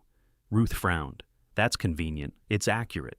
People always know when yes sounds like it needs a blanket. Marcy turned to me. Did you pack their bags? Yes. Underwear? I didn't sort it. Good. Sorting would have been weird. Thank you for the professional standard. Did you ask Ruth before you did it? No. So everybody in this family thinks her body is a town hall. Ruth pointed her spoon at her. That is exactly what I've been trying to say. I heard you the first time. Marcy stayed 4 hours. She changed the bed linens with me, directing from the doorway, which she enjoyed too much. She sat with Ruth while I took a shower. When I came out, they had moved the medication chart from the refrigerator to a clipboard and created separate rows in different colors. You're not to redesign it, Marcy told me. It's my chart. It was your chart. Now it's legible. It was legible before. You wrote M. Artist in 3 places. Is that muscle relaxer, morning, or Martin regretted something? Context. Context almost missed a blood thinner. I let the chart remain. Before she left, she handed me her folding chair. What am I supposed to do with this? Sit outside tomorrow for 15 minutes. We own chairs. Not one ugly enough to prevent you from cleaning it. After the door closed, the house felt different, not peaceful, used. There were 3 bowls in the sink, cookie crumbs on the counter, and one of Marcy's yellow shoe prints near the couch. I left all of it for 20 minutes. Then I cleaned. The next morning, I sat outside in the folding chair with coffee. The chair was orange and had a cup holder too small for my mug. It sank slightly into the damp grass. Across the street, Dolores Pike was trimming dead flowers from her front planter. She lifted her shears. Camping? Medical orders? You look stupid. That's part of the treatment. She went back to the flowers. Dolores had been our neighbor for 17 years. She knew everything that happened on the block without ever appearing to look through a window. If a package vanished, Dolores knew the color of the car. If someone painted a house, she knew what shade they had rejected. After a minute, she said, Evan, leave angry? Yes. Claire too? Yes. Her parents? Yes. She snipped a dead stem. Busy morning, I should have resented the observation. Instead, I laughed. How's Ruth? She asked. Sore? Tired? Tell her I have her pie plate. She says you've had it since Easter. She said I could keep it. She said return it whenever. That's neighbor language for keep. I drank coffee. Dolores tossed the dead stems into a bucket. You need anything, knock? We're all right. Didn't ask if you were all right. She carried the bucket inside. I stayed in the chair until the coffee was cold. Ruth's strength returned in fractions. She walked to the kitchen once in the morning and once in the afternoon. Her right foot still dragged when she tired, but the tremor in her leg eased. Tasha allowed 3 exercises, then 4. By Friday, Ruth could stand at the counter long enough to butter a piece of toast. I stood behind her. If you touch the gate belt, she said, I'll stab you with this knife. It's a butter knife. You'll die slowly. I put both hands in my pockets. She spread the butter, concentrating as if she were signing a treaty. When she finished, she looked at the toast and began to cry. I stepped closer. I'm not sad, she said. I didn't say you were. I'm furious. At the toast, at needing to feel proud of toast. I put an arm around her, carefully. She leaned into me for 3 seconds, then straightened. Don't make this into one of your meaningful moments, she said. Wouldn't dream of it. We ate the toast at the table. Evan had not visited. He called Ruth twice and spoke to her for less than 5 minutes each time. I left the room for both calls, although I remained close enough to hear when her voice changed. Claire sent flowers. They arrived in a clear glass vase with a printed card. Wishing you continued healing. Love, Evan and Claire. Ruth read it twice. She writes like a dental office, she said. I put the flowers on the dining table. Not in the den. They smell. They're flowers. They're aggressive flowers. Ruth watched me arrange them. Evan didn't choose those. No. He would have brought donuts, cinnamon, half chocolate. We can buy donuts. That isn't the point. I knew. That night, after the medication alarm sounded, Ruth asked me to sit beside her. I kept saying yes because I thought one real no would cost us Evan, she said. The words were quiet enough that I might have pretended not to hear them. When did that start? I asked. Before the wedding. That far back? Claire wanted Christmas morning with her parents. We asked for Christmas Eve. Then Linda said Christmas Eve was when they did gifts with friends, so we moved to the 23rd. You said it didn't matter. It didn't. It did to me. Why didn't you say? Because you were so proud of being reasonable. I looked at the floor. You made reasonable sound like the highest thing a person could be, she continued. So I became reasonable too. Then, every year, the thing I wanted got smaller. You could have told me. I did. I said I missed him. You told me he had his own life. That was true. Truth can still be a way to shut a door. I rubbed my bad shoulder. What did you want me to do? Be disappointed with me, not fix it, not explain it. Just admit we were losing something. I sat there while the medication alarm repeated from the kitchen. Finally, I got up and silenced it. When I returned, Ruth said, "What did you get from all of it?" From what? Being the easy parents. I started to deny there had been anything in it for me. Then I remembered every time Evan thanked me for understanding, every time Claire called me steady, every holiday when Gordon lost his temper, and I went home feeling superior. I got to be the good man, I said. Ruth nodded, and if nobody helped, I added, I got to be the necessary one. Neither of us said anything after that. On Saturday afternoon, the doorbell rang. I expected Marcy or Dolores with the disputed pie plate. Linda stood on the porch alone. She wore dark glasses and held Ruth's blue robe in a white paper bag. I washed it, she said. You already returned it. I washed it again. I waited. She removed the glasses. The skin beneath her eyes looked bruised from lack of sleep. Gordon doesn't know I'm here, she said. Neither does Claire. I kept one hand on the door. Linda looked past me toward the den. I need to tell Ruth what I did, she said. And I need to tell her why I let all of you blame Gordon for it. I did not open the door wider. What did you do? Linda looked down at the paper bag. I'd rather say it once. That usually means someone has practiced. I have. Then you can practice on me first. From the den, Ruth called, "Let her in, Martin." Linda looked at me. I stepped aside.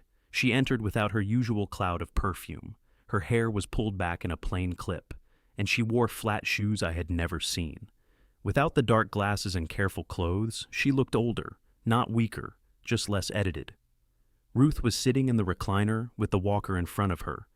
She had been reading one of Marcy's books, though the bookmark hadn't moved in 2 days. Linda stopped at the edge of the den. You're up. For certain values of up. I brought your robe, so I heard. Linda held out the bag. Put it on the couch, Ruth said. She did. Then she remained standing. I moved toward the doorway. Stay, Ruth told me. This is between you two. So, was moving my bed apparently. I sat on the couch, leaving the paper bag between Linda and me. Linda took the dining chair and placed it near the doorway. She did not ask if it was all right. I noticed that. And then I was annoyed with myself for grading her entrance. I told Claire I couldn't sleep upstairs, she began. That part was true. Ruth waited. I could hear the pipes. Every time the heat came on, there was a knock behind the wall. There's been a knock behind that wall for 15 years, I said. Linda glanced at me. I didn't know that. You never slept here before. Martin, Ruth said. I shut up. Linda folded her hands. I told Claire that the den was the only room where I felt settled. I said Gordon needed it for work because I knew that sounded more reasonable than saying I wanted it. You also said you needed to lie down, Ruth said. I did have a migraine. Did. Yes. But not when you moved me. Linda looked toward the windowsill. The orchid was beginning to lose one yellow blossom. No? Ruth's thumb rubbed the edge of her book. Did Gordon want the room? She asked. He wanted the hotel. I heard him say that. I told him I wouldn't go. He said we should return home and use the downstairs bedroom, but I said I could smell mold everywhere. Could you? I don't know. It was the first answer Linda gave that sounded unprepared. She took a breath. When Martin drove me there, I panicked. The open wall, the fans, all that air being pushed through the house. I thought if I went back to a hotel, I'd feel the same way. Then we returned here, and the den was quiet, and I started thinking about how much better I would sleep. So you asked for it? Ruth said. Yes. And I said no. Martin said no. I said it without opening my mouth. Linda lowered her eyes. That is one of your talents, Ruth. You make discomfort look like patience. Ruth's expression sharpened. Don't compliment me out of holding you responsible. I'm not. It sounded practiced. Linda almost smiled. It vanished quickly. I spoke to Claire after dinner, she continued. I said I felt unwelcome. I said I had spent years making space for her and Evan, and now, when I needed one room for 2 nights, nobody could make space for me. You had a bedroom, I know. You had the best guest towels, too, I said. Ruth looked at me. What? She did. Linda nodded. I had everything I needed. I wanted the room anyway. That sentence changed the air. Not because it excused anything, because there was no decoration on it. Why? Ruth asked. Linda took a long time. Because I liked that Claire was fighting for me. Ruth stopped rubbing the book. I liked hearing her tell Evan that I had always been there for her. I liked that he was willing to challenge you when he usually tries to smooth everything over. It made me feel... She looked embarrassed now, truly embarrassed, chosen. I thought of the photographs in her bedroom, Evan standing at the edge of the frame. Linda continued. Gordon said it was absurd. He told me Ruth had just had surgery and we had no business changing anything. I accused him of not caring whether I felt safe. Then Claire took my side. And Gordon carried the bed, I said. He gave up. That isn't much better. No. She looked at Ruth. When you agreed, he asked you twice if you were sure. I remember. I didn't. What do you mean? I didn't ask once. Ruth looked down at her hands. The silence stretched until a car passed outside, tires hissing on damp pavement. Why did you say we blame Gordon? I asked. Because Claire thinks the moving was his idea. What? She saw him taking the frame apart. I let her think he had decided the den made more sense for his calls. Evan was there. Evan knew I wanted it. I don't think he knew how much I pushed Claire. You let your own daughter blame your husband. Linda's face tightened. Gordon is used to being blamed. That may be the worst defense I've ever heard. I didn't say it was a defense. Ruth leaned back carefully. Does Gordon know what Claire thinks? Yes. And he let her think it too. He said correcting her would make everything uglier. I laughed once without humor. The good men were multiplying. Linda turned toward me. You think he's a coward. I think he helped carry a bed up a staircase because arguing with you became inconvenient. He would say the same about you. He might be right. She blinked. I don't know what answer she expected, but it wasn't that. Ruth studied her. Did you hear Evan tell Martin I was his problem? Linda nodded. What did you say after you left? Nothing. Nothing. Claire was crying. Evan was furious. Gordon told me to leave it alone. And now I can't sleep. Ruth's mouth moved slightly, not a smile. So, this visit is also about making you comfortable. Linda flinched. Yes, she said. Again, the unadorned answer. Ruth closed the book and set it beside her. I appreciate that you came, she said. I'm glad to know Gordon didn't ask for the den. I'm glad to know Claire was reacting to something you told her. None of that changes what Evan did. I know. It doesn't change what you did either. I know. You don't get forgiveness just because you finally became uncomfortable enough to confess. Linda's eyes filled. She did not wipe them. All right, but you do have to tell Claire. The tears stopped before they fell. Ruth and Gordon. He knows? No, he knows what happened. He doesn't know whether you respect him enough to say it out loud. Linda sat straighter.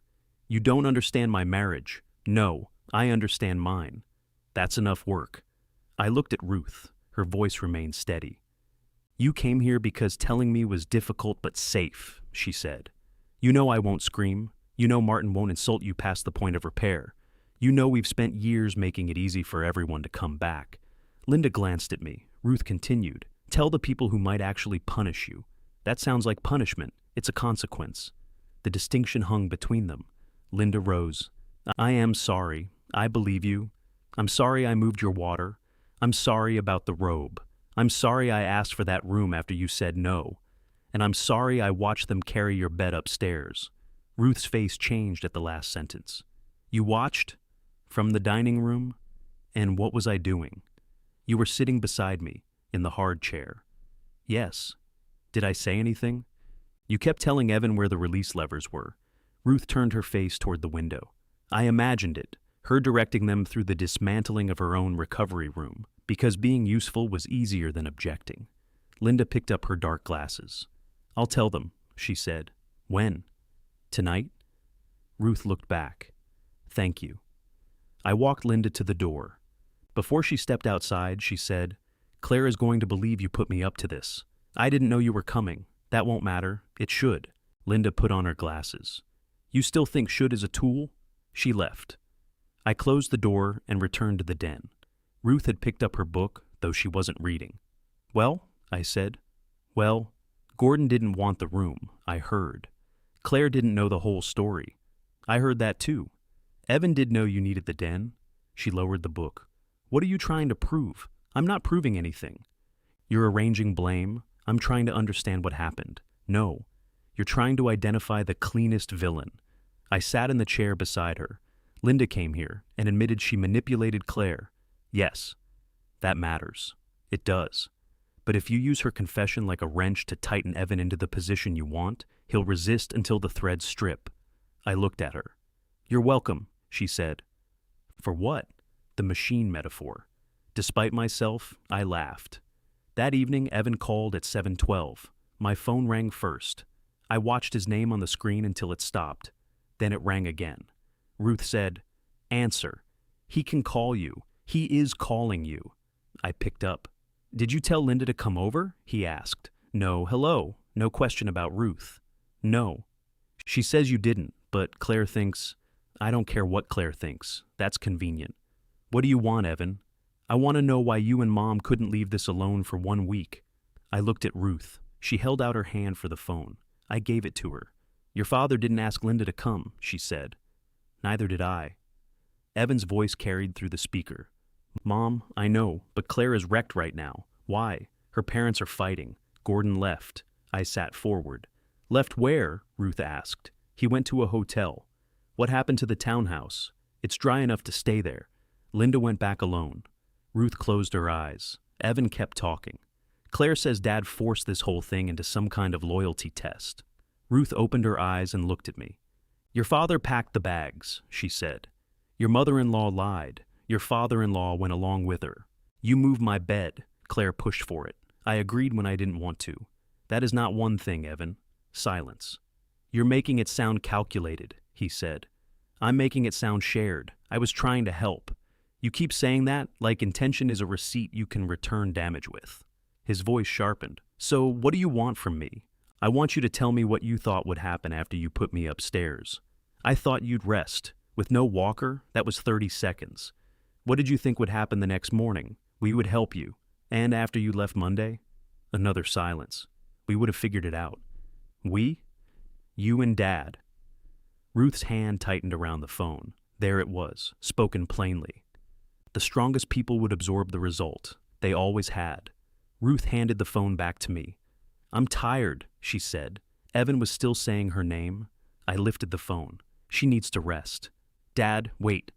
I waited. His breathing sounded rough. Claire's on her way over, he said. To do what? I don't know. She left before I could stop her. Headlights swept across the front window. A car door slammed. Ruth looked toward the entryway. The doorbell rang once, then again, before either of us moved. When I opened it, Claire stood on the porch with tears on her face and her mother's potted orchid in both hands. My mother lied to me, she said, and somehow you're still the person I'm angriest at. It wasn't the orchid from our den. This one was larger, with white flowers in a cracked green pot. Damp soil had spilled over Claire's coat and down the front of her jeans. I looked at the plant, then at her. Why are you carrying that? My mother called me from the townhouse and asked me to take it to her. Dad left. She's alone. And the first thing she cares about is whether this has mold spores. The orchid tilted in her hands. More soil fell onto the porch. Set it down. I don't know where a down is right now. Anywhere gravity works. She put it beside the door. I still held Evan's call against my ear. She's here. I'm coming, he said. Don't. He's coming, isn't he? Claire asked. I ended the call. Claire wiped her cheek with the back of her wrist, leaving a dark streak of potting soil beside her nose. "Can I come in?" I nearly said no. Behind me, Ruth said, "Yes." I opened the door. Claire walked into the entryway and stopped when she saw Ruth with the walker. "You shouldn't be standing. People keep telling me where I should be." "I didn't mean, I know." Ruth turned carefully and headed toward the den. Claire took one step to help, then stopped herself. At least she had learned that much. I brought in the orchid and set it on the floor inside the door. "Not near the other one," Ruth said. "I wasn't planning a reunion." Claire let out a laugh that turned into a breath she couldn't catch. She covered her mouth. "Sit down," Ruth told her. Claire sat on the couch. I took the chair beside the bed. Ruth lowered herself into the recliner, every movement deliberate. For a moment, none of us spoke. Then Claire looked at me. "You packed my mother's underwear into a grocery bag. I didn't know it was underwear. It was from the bathroom. It could have been towels. It said, 'Intimate Wash' on the bottle. I didn't read the bottle." Ruth closed her eyes. "This is where we are?" "No," Claire said. "I'm sorry. No." She pressed her palms together between her knees. "My mother told me everything," she said, or a version that was probably close enough to everything. She wanted the den. Dad didn't. She made me believe he did because she knew I would take a work need more seriously than one of her feelings. "That sounds accurate," Ruth said. Claire looked hurt by the lack of surprise. "She does this," she said. "What?" I asked. "Builds a situation where you have to prove you love her. She never says those words. She finds something only you can do, then watches how fast you do it. Like moving a recovery bed," Ruth said. Claire looked down. "Yes." "Did you know I didn't want to move? I thought you were worried about Dad getting angry." "I was. That isn't the same as not wanting to. It was both." Claire picked at a loose thread on her coat.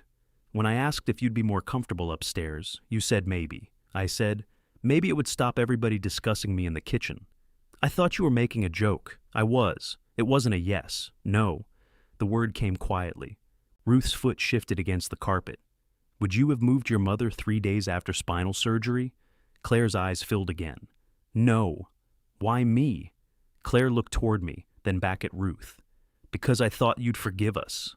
There it was again. Not cruelty, arithmetic. Ruth nodded once. Claire started crying without sound. She took a tissue from the box and held it unopened in her hand. "I'm sorry," she said. "I should have stopped it." "Yes," Ruth said. "I honestly thought the upstairs room might be better once we set it up." "It wasn't set up." "I know. My walker was across the landing." "I know. My phone was downstairs." "I didn't know that. You didn't check." Claire opened the tissue. "No." I watched her take each answer without defending it. The restraint surprised me. Then she turned to me. "You don't get to look satisfied?" "I don't." "You do." "Claire," Ruth said. "No, he does. He's been waiting 11 years to be right about my family." I felt heat rise up my neck. "I let your parents stay here, and made sure everyone knew how generous that was. I didn't mention it once. You didn't have to. You walk around being reasonable at people." Ruth's mouth twitched. I looked at her. "You're enjoying that?" "A little." Claire pointed at me with the tissue. "You never ask for anything directly. You wait for Evan to notice, and if he doesn't, you decide that proves something. That's not true. When you wanted us here for Thanksgiving, did you say you wanted us? We invited you. You said, 'Whatever works best for everybody.' That is an invitation. It is an escape hatch." Ruth leaned back in the recliner. I looked between them. "Have the two of you formed a committee?" "No," Claire said. "I'm telling you why I'm angry. You're angry because I made your parents leave. I'm angry because you made Evan choose in front of everyone. He chose before I came home. He made a terrible decision. Then you gave him one worse sentence to respond to." "What sentence?" "Pack now." That was 2 words. You know what I mean. I knew if I gave any of you another hour, there'd be a new reason to stay. You were probably right. That slowed me. Claire stared at the tissue in her hands. Mom would have cried. Dad would have offered the hotel again. Evan would have tried to find a compromise. I would have asked Ruth for one more night, and Ruth would have said yes, I said. Claire looked at her. Ruth answered for herself. "Probably. So, I was supposed to let that happen?" "No," Claire said. "But you could admit there was a part of you that enjoyed being the only person willing to end it. I wanted to throw her out. That was how I knew she had touched something. Headlights moved across the front window again. Claire looked over her shoulder. He came. Evan entered without ringing. He took in Claire on the couch, Ruth in the recliner, and me beside the bed. His eyes went to the orchid by the door. "Is that from the townhouse?" Claire laughed. "That's your question? I told you not to drive upset. And I told you not to follow me. I wasn't going to let you come here alone. Why? Afraid I'd move furniture?" Ruth said. "Enough." Evan stopped near the doorway. He looked worse than he had on the phone. His shirt was wrinkled, his jaw unshaven. There was a small stain on his cuff, which disturbed me more than it should have. Evan noticed things like stains. "How are you feeling, Mom?" "Sore. Is the weakness better?" "A little." "Good." He had called, so he knew. He asked anyway because the room required words. Claire stood. "Tell them," she said. "Tell them what?" "What you said when I asked whether they'd let my parents stay." Evan looked at her. Claire waited. He put both hands in his pockets. "I said Dad would complain, then agree. You said he'd get over it. I don't remember the exact words." "I do." I looked at Evan. He rubbed the back of his neck. "You always do." "Always do what?" "Get over things."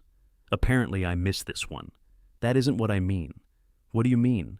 He looked toward Ruth, asking her without speaking to rescue him. She didn't. "You don't punish people," he said. "Gordon does. Linda does. If Claire disappoints them, they make her feel it for weeks. You and Mom don't. So, we became cheaper to disappoint." "No." Claire said, "Yes." He turned to her. "You are the one who asked me to talk to them." "Because my mother manipulated me. And you manipulated me." Claire stared at him. He seemed startled by his own sentence, but he continued. "You cried. You said your mother felt unsafe. You said my parents had all this space. Your mother had a recovery room. I know that now. You knew it then. I thought we could move it. That's the problem, Evan. You always think your parents can move." He paced toward the dining room, then back. "What did you want me to do? Tell your mother no and spend the rest of the week watching you fall apart?" Claire's face changed. "You could have stood beside me while I told her no. You didn't want to tell her no. Neither did you. She isn't my mother. No. So you used mine." Ruth shifted in the recliner. Pain crossed her face. I stood. "That's enough. Both of you leave." Evan turned. "Dad, your mother needs to lie down. I can help." "No." The word came out too hard. Ruth lifted a hand. "Martin." I stopped. She looked at Evan. "Help me stand." I moved instinctively. She looked at me. "Sit." I sat. Evan approached slowly. He fastened the gate belt without being told, checked that it was below the incision, and placed the walker correctly. His hands were careful. "Ready?" he asked. "No," Ruth said. "Do it anyway." He helped her stand. For 6 feet, they moved together the way they had on the hospital steps. He did not rush her. He did not talk too much. At the bed, he waited until she nodded before helping her sit. Ruth looked up at him. "You know how to take care of me," she said. "That's what makes this harder." His face crumpled for 1 second. Then he controlled it. "I'm sorry. I believe you're sorry I got hurt. I'm sorry for all of it." "Not yet," she said. He looked at her. "You don't understand all of it yet." Claire stood near the couch, holding her coat closed. Ruth looked at both of them. "Go home, together or separately, I don't care. But don't use this house to finish your fight." Neither argued. Evan kissed Ruth's forehead. Claire whispered goodbye. At the door, Evan picked up the cracked orchid. Claire said, "Leave it." Your mom asked, "Leave it." He set it down. They drove away in separate cars. I waited until the headlights disappeared, then carried the orchid to the kitchen. "Where are you putting that?" Ruth asked. "Trash." "No, the pot is broken. The plant isn't." I set it on the counter. Ruth watched me return. "You enjoyed being right," she said. "Some of it, that's honest."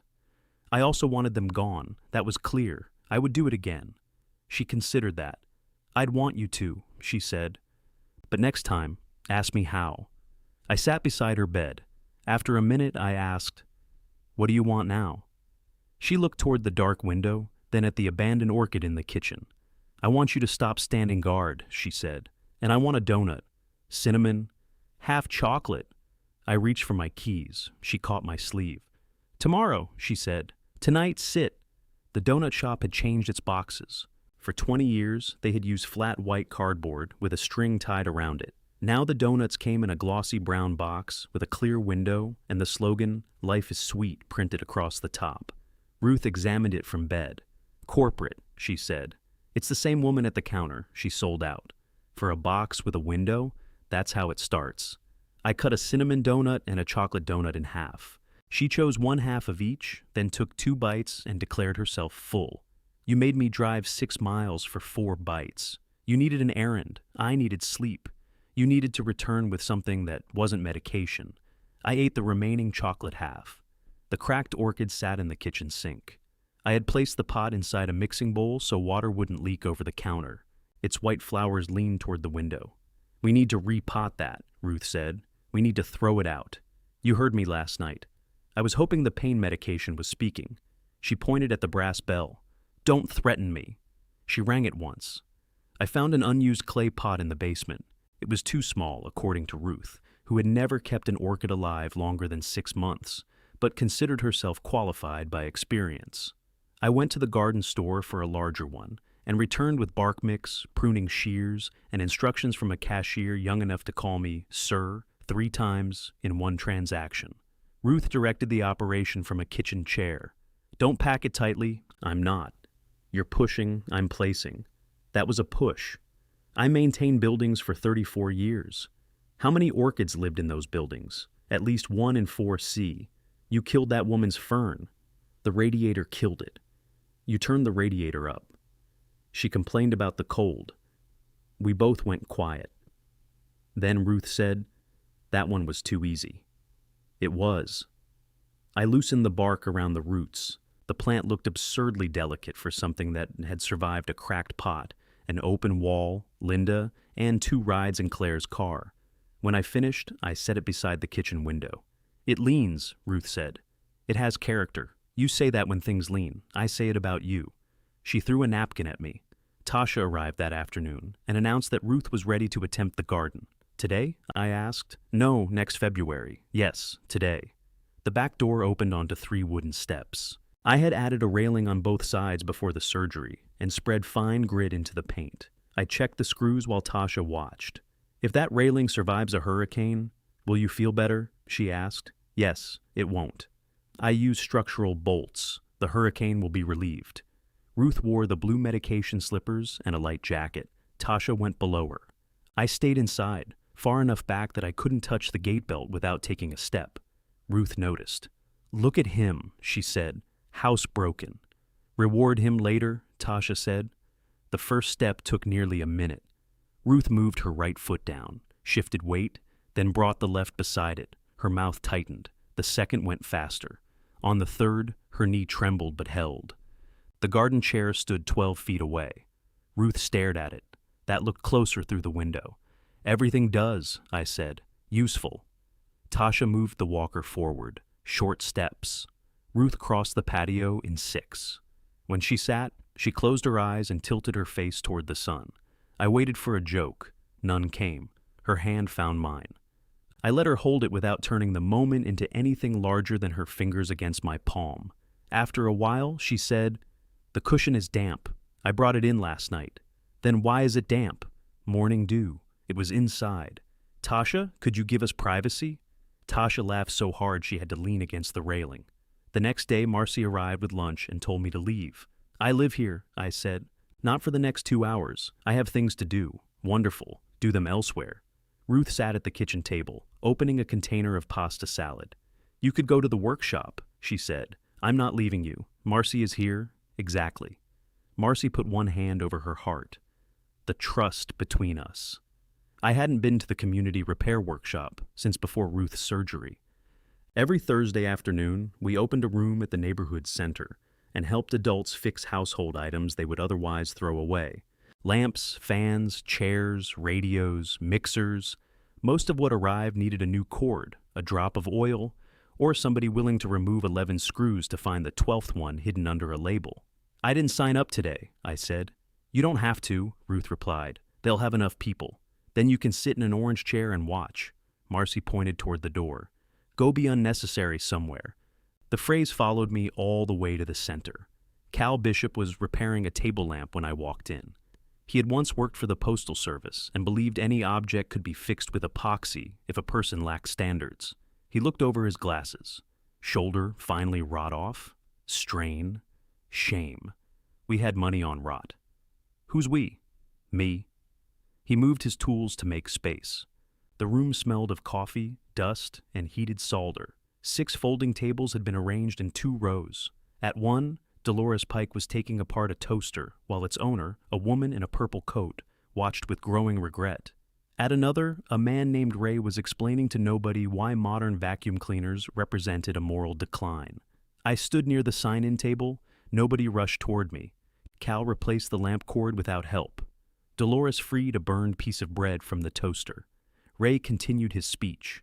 For 34 years, I had entered rooms where people looked relieved because I knew what to do. At the workshop, they had apparently continued knowing things in my absence. Cal pushed a wooden chair toward me. Sit before you, make your face permanent. What face? The face of a man whose funeral got canceled. I sat. A woman brought in a small electric fan that rattled when it turned. Cal started toward her, then glanced at me. You want it? My first impulse was to take the fan apart myself. My second was to tell Cal which screws to remove. Instead, I asked the woman, do you want to learn how to fix it? She looked surprised. Can I? It's already broken. Low-risk education. We worked side by side. Her name was Noreen, and the fan had belonged to her office before someone placed it beside the trash. The rattle came from a loose blade cap. She tightened it herself. That's all? She asked when the fan ran quietly. That's all? I thought there'd be wires. People are disappointed when there aren't wires. I'm a little disappointed. We can open the toaster if you want, Danger. Dolores lifted her head. Stay away from my toaster. Noreen left carrying the fan and smiling. I realized my shoulder didn't hurt. Not because it had healed, because for 15 minutes I hadn't tested it. At 5, Cal handed me a paper cup of coffee. How's Ruth? Getting stronger. How are you? I'm here. That's not an answer. It's what I've got. He nodded as if it were enough. My phone buzzed. A message from Ruth read, Marcy used olives. I typed, call the police. 3 dots appeared. Ruth. They said it's civil. I laughed aloud. Cal looked at me. Romance? Olives. Same thing at your age. When I returned home, Evan's car was in the driveway. I stopped behind it and sat for a moment with my hands on the wheel. Through the front window, I could see him standing in the kitchen. He wore jeans and an old gray sweatshirt, not the clothes Claire preferred. Marcy's car was gone. Inside, the house smelled like coffee and cinnamon. Evan had brought donuts. The old white kind of box sat on the table, tied with string. How did you get that? I asked. He looked at the box. I asked Mrs. Garza if she had any in the back. She does. She said the new ones are cheaper. Your mother thinks they represent moral collapse. I know. Ruth was in the recliner. She looked tired but pleased. He helped me walk to the bathroom, she said. My eyes went to the gate belt. Evan saw. I put it below the incision. Walker stayed with her. Phone was in her pocket. All right. I hung my jacket in the closet. Nobody seemed to know what came next. Evan opened the box. There are 2 cinnamon, 2 chocolate, 1 glazed, and 1 that misses. Garza said was experimental. The experimental donut was purple. Throw it away, I said. Ruth said. We're repotting things now. Evan looked toward the orchid. Is that Linda's? Which one? I asked. He laughed unexpectedly. We ate donuts at the table. Evan told Ruth about Gordon staying at the Harrington, despite his claim that it was too expensive. Linda had returned to the townhouse. The wall was closed, the carpet replaced, and the restoration fans gone. Then why is Gordon still at the hotel? I asked. Evan twisted the string from the box around 1 finger. Because Linda admitted she let Claire blame him. And because this isn't the first time. He looked toward Ruth. Gordon said he's tired of being the easiest person to blame. Ruth glanced at me. What? I asked. Nothing. It was a very pointed nothing. Evan rubbed his hands together to remove cinnamon sugar. Claire's been going back and forth between them. Linda calls her in the morning. Gordon calls at night. They each say they don't want her involved, then tell her everything. And where are you? Ruth asked. Home, mostly. Alone? Sometimes. He made it sound like a scheduling detail. Claire says she can't abandon them, he continued. I told her they're adults. I looked at him. He caught it. Yes, he said. I hear it. Hear what? Myself. Ruth reached for her coffee. Evan stared at the table. I didn't realize how often I say people are adults when I mean I don't want to help them. That's not always what it means, I said. No. Sometimes it means they're adults. Good distinction. He smiled, then went serious. I also didn't realize how often I say someone needs help when I mean I want them to stop being upset. The kitchen became quiet. Ruth asked, Are you here because Claire is upset? No. Are you sure? I'm here because I wanted to see you. She watched him for a long moment. Good, she said. He stayed an hour. He cleaned the donut crumbs without being asked and did not offer to reorganize anything. Before leaving, he crouched beside Ruth's recliner. Can I come Thursday? He asked. Call first. All right. He kissed her cheek. At the door, he turned to me. Dad, can I ask you something? You just did. He gave me the old, uneven smile. How do you tell someone you love her without agreeing to fix her parents? I almost answered too quickly. Then I thought of Ruth asking me to sit. I don't know, I said. Evan's smile disappeared. I put on my jacket. But I'm trying to learn how to tell your mother I love her without fixing her, I said. I imagine it starts the same way. He nodded. Outside, we stood beside his car in the cold. After a moment, he said, Claire asked if she could stay with us for a few nights. Linda? He nodded. What did you say? I said no. And what happened? She went anyway. He looked back toward the house. I thought setting a boundary was supposed to make things clearer. It does. This doesn't feel clear. No, I said. It feels expensive. He opened his car door but didn't get in. Was it worth it? He asked. I looked through the window at Ruth, sitting beside the recovery bed in the room that was hers again. I'll tell you when I know the whole cost, I said. The whole cost arrived in installments. Evan began coming on Thursdays. He always called first. Sometimes Ruth said yes. Once she said no because Tasha had increased her exercises and she was exhausted. Evan accepted the answer without asking if she was sure, which should not have felt like progress, but did. He brought groceries, changed sheets, and kept his hands off the furniture. On his third visit, he found me tightening a loose knob on the kitchen cabinet. That's been loose since I lived here, he said. I've fixed it before. Maybe it wants to be loose. Maybe you want to leave. He held up both hands. The cabinet and I are withdrawing our opinion. Ruth was standing at the counter, slicing a banana with more concentration than the task deserved. She had graduated from the walker to a cane indoors, though she still used the walker when tired. The medication slippers remained blue, despite my offer to buy her less medical-looking shoes. I like these, she said. They make me look fast. Tasha had started practicing stairs with her again. This time, nobody placed anything she needed at the top. We moved slowly. 2 steps the first day, 4 the next session. I stayed below only when Tasha instructed me to, and I kept my hands to myself unless Ruth asked. Your restraint is inspiring, Ruth told me from the 3rd step. My shoulder still hurts. That's cheating. Pain is an excellent teacher, Tasha said. For some people, others require a second injury. My shoulder was healing, not because I had done anything clever. I iced it, rested it, and performed the exercises I had been given. This felt suspiciously passive, but it worked. At the workshop, Noreen returned with a desk lamp and asked for me. Cal told her I was expensive.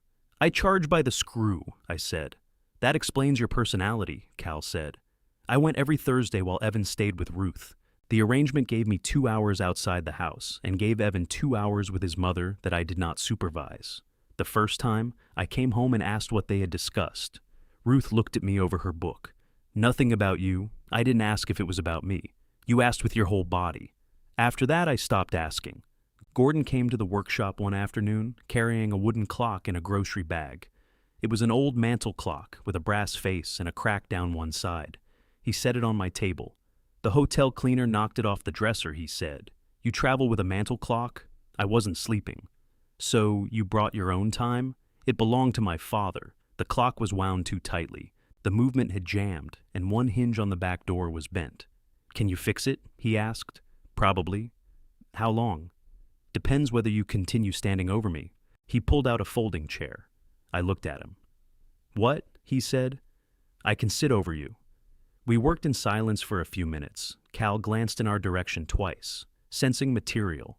Gordon finally said, "I'm going home tonight." "To the townhouse?" "Yes." "Is Linda?" "She's at Evan and Claire's." I set down the small screwdriver. Evan told me Claire went to stay with her. She did.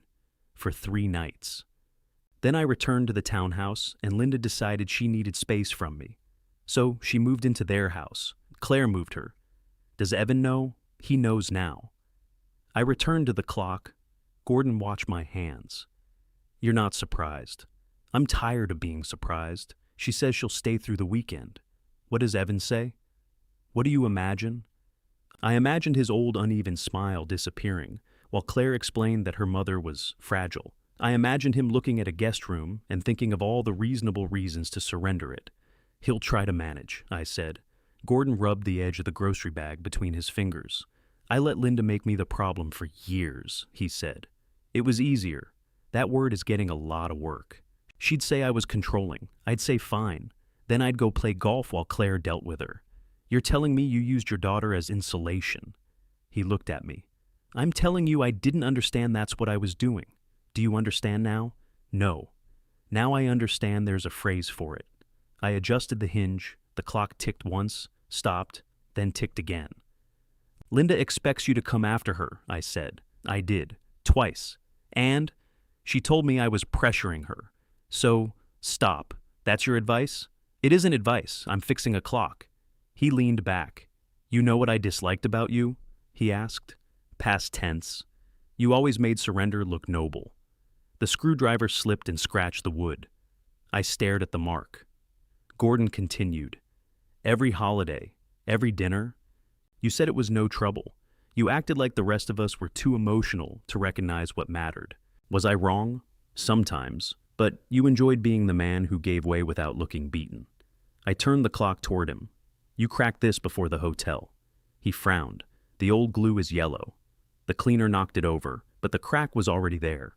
So she didn't do all the damage. Gordon looked at the clock for a long moment. Then Cal shouted from across the room, "If you two are going to become emotionally healthy, do it quieter. Some of us are working." Gordon laughed. I replaced the damaged hinge and showed him how to avoid overwinding the mechanism. He paid the workshop's suggested donation and carried the clock out under one arm. At the door, he turned. "I'm sorry about the bed," he said. "You already apologized." "No, I said we'd leave." "That's not the same thing." I nodded. He left before either of us could improve the moment.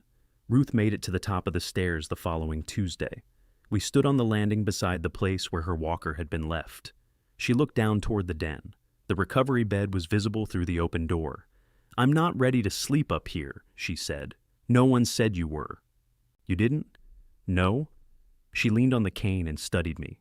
"You're getting slippery." "I'm learning." "What do you think?" "I think we wait until you're ready." She took my hand. That was a satisfactory answer. A week later, she slept in our bedroom for the first time since surgery.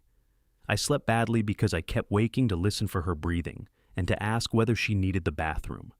At 3:15, she threw a pillow at me. "Stop monitoring. I'm asleep." "You monitor loudly." At breakfast, she called the rental company and arranged for the recovery bed to be collected. I stood at the counter. "You sure?" "No." "Then wait. I'm unsure because the bed became a symbol, and I resent making decisions based on furniture." "What do you want?" "I want the den back." "For what?" She looked toward it. Before the surgery, the den had been where we read in the evenings. Ruth took the couch. I used the chair by the window. We argued over the lamp because she liked warm bulbs, and I believed light should permit a person to see. "I want the books back," she said, "and the green chair from upstairs. The green chair has a weak leg. Then fix it." "Bossy?" "Yes." The bed was collected on Thursday. Evan came to help. This time, he asked Ruth where she wanted to sit while the men worked. He placed her cane within reach. He checked whether she had her phone. He asked before moving the end table. The rental crew did most of the work, but Evan helped guide the frame through the doorway. He paused at the threshold. "You all right?" I asked. "Yeah." He looked at the empty space where the bed had been. "No," he said, "but I will be."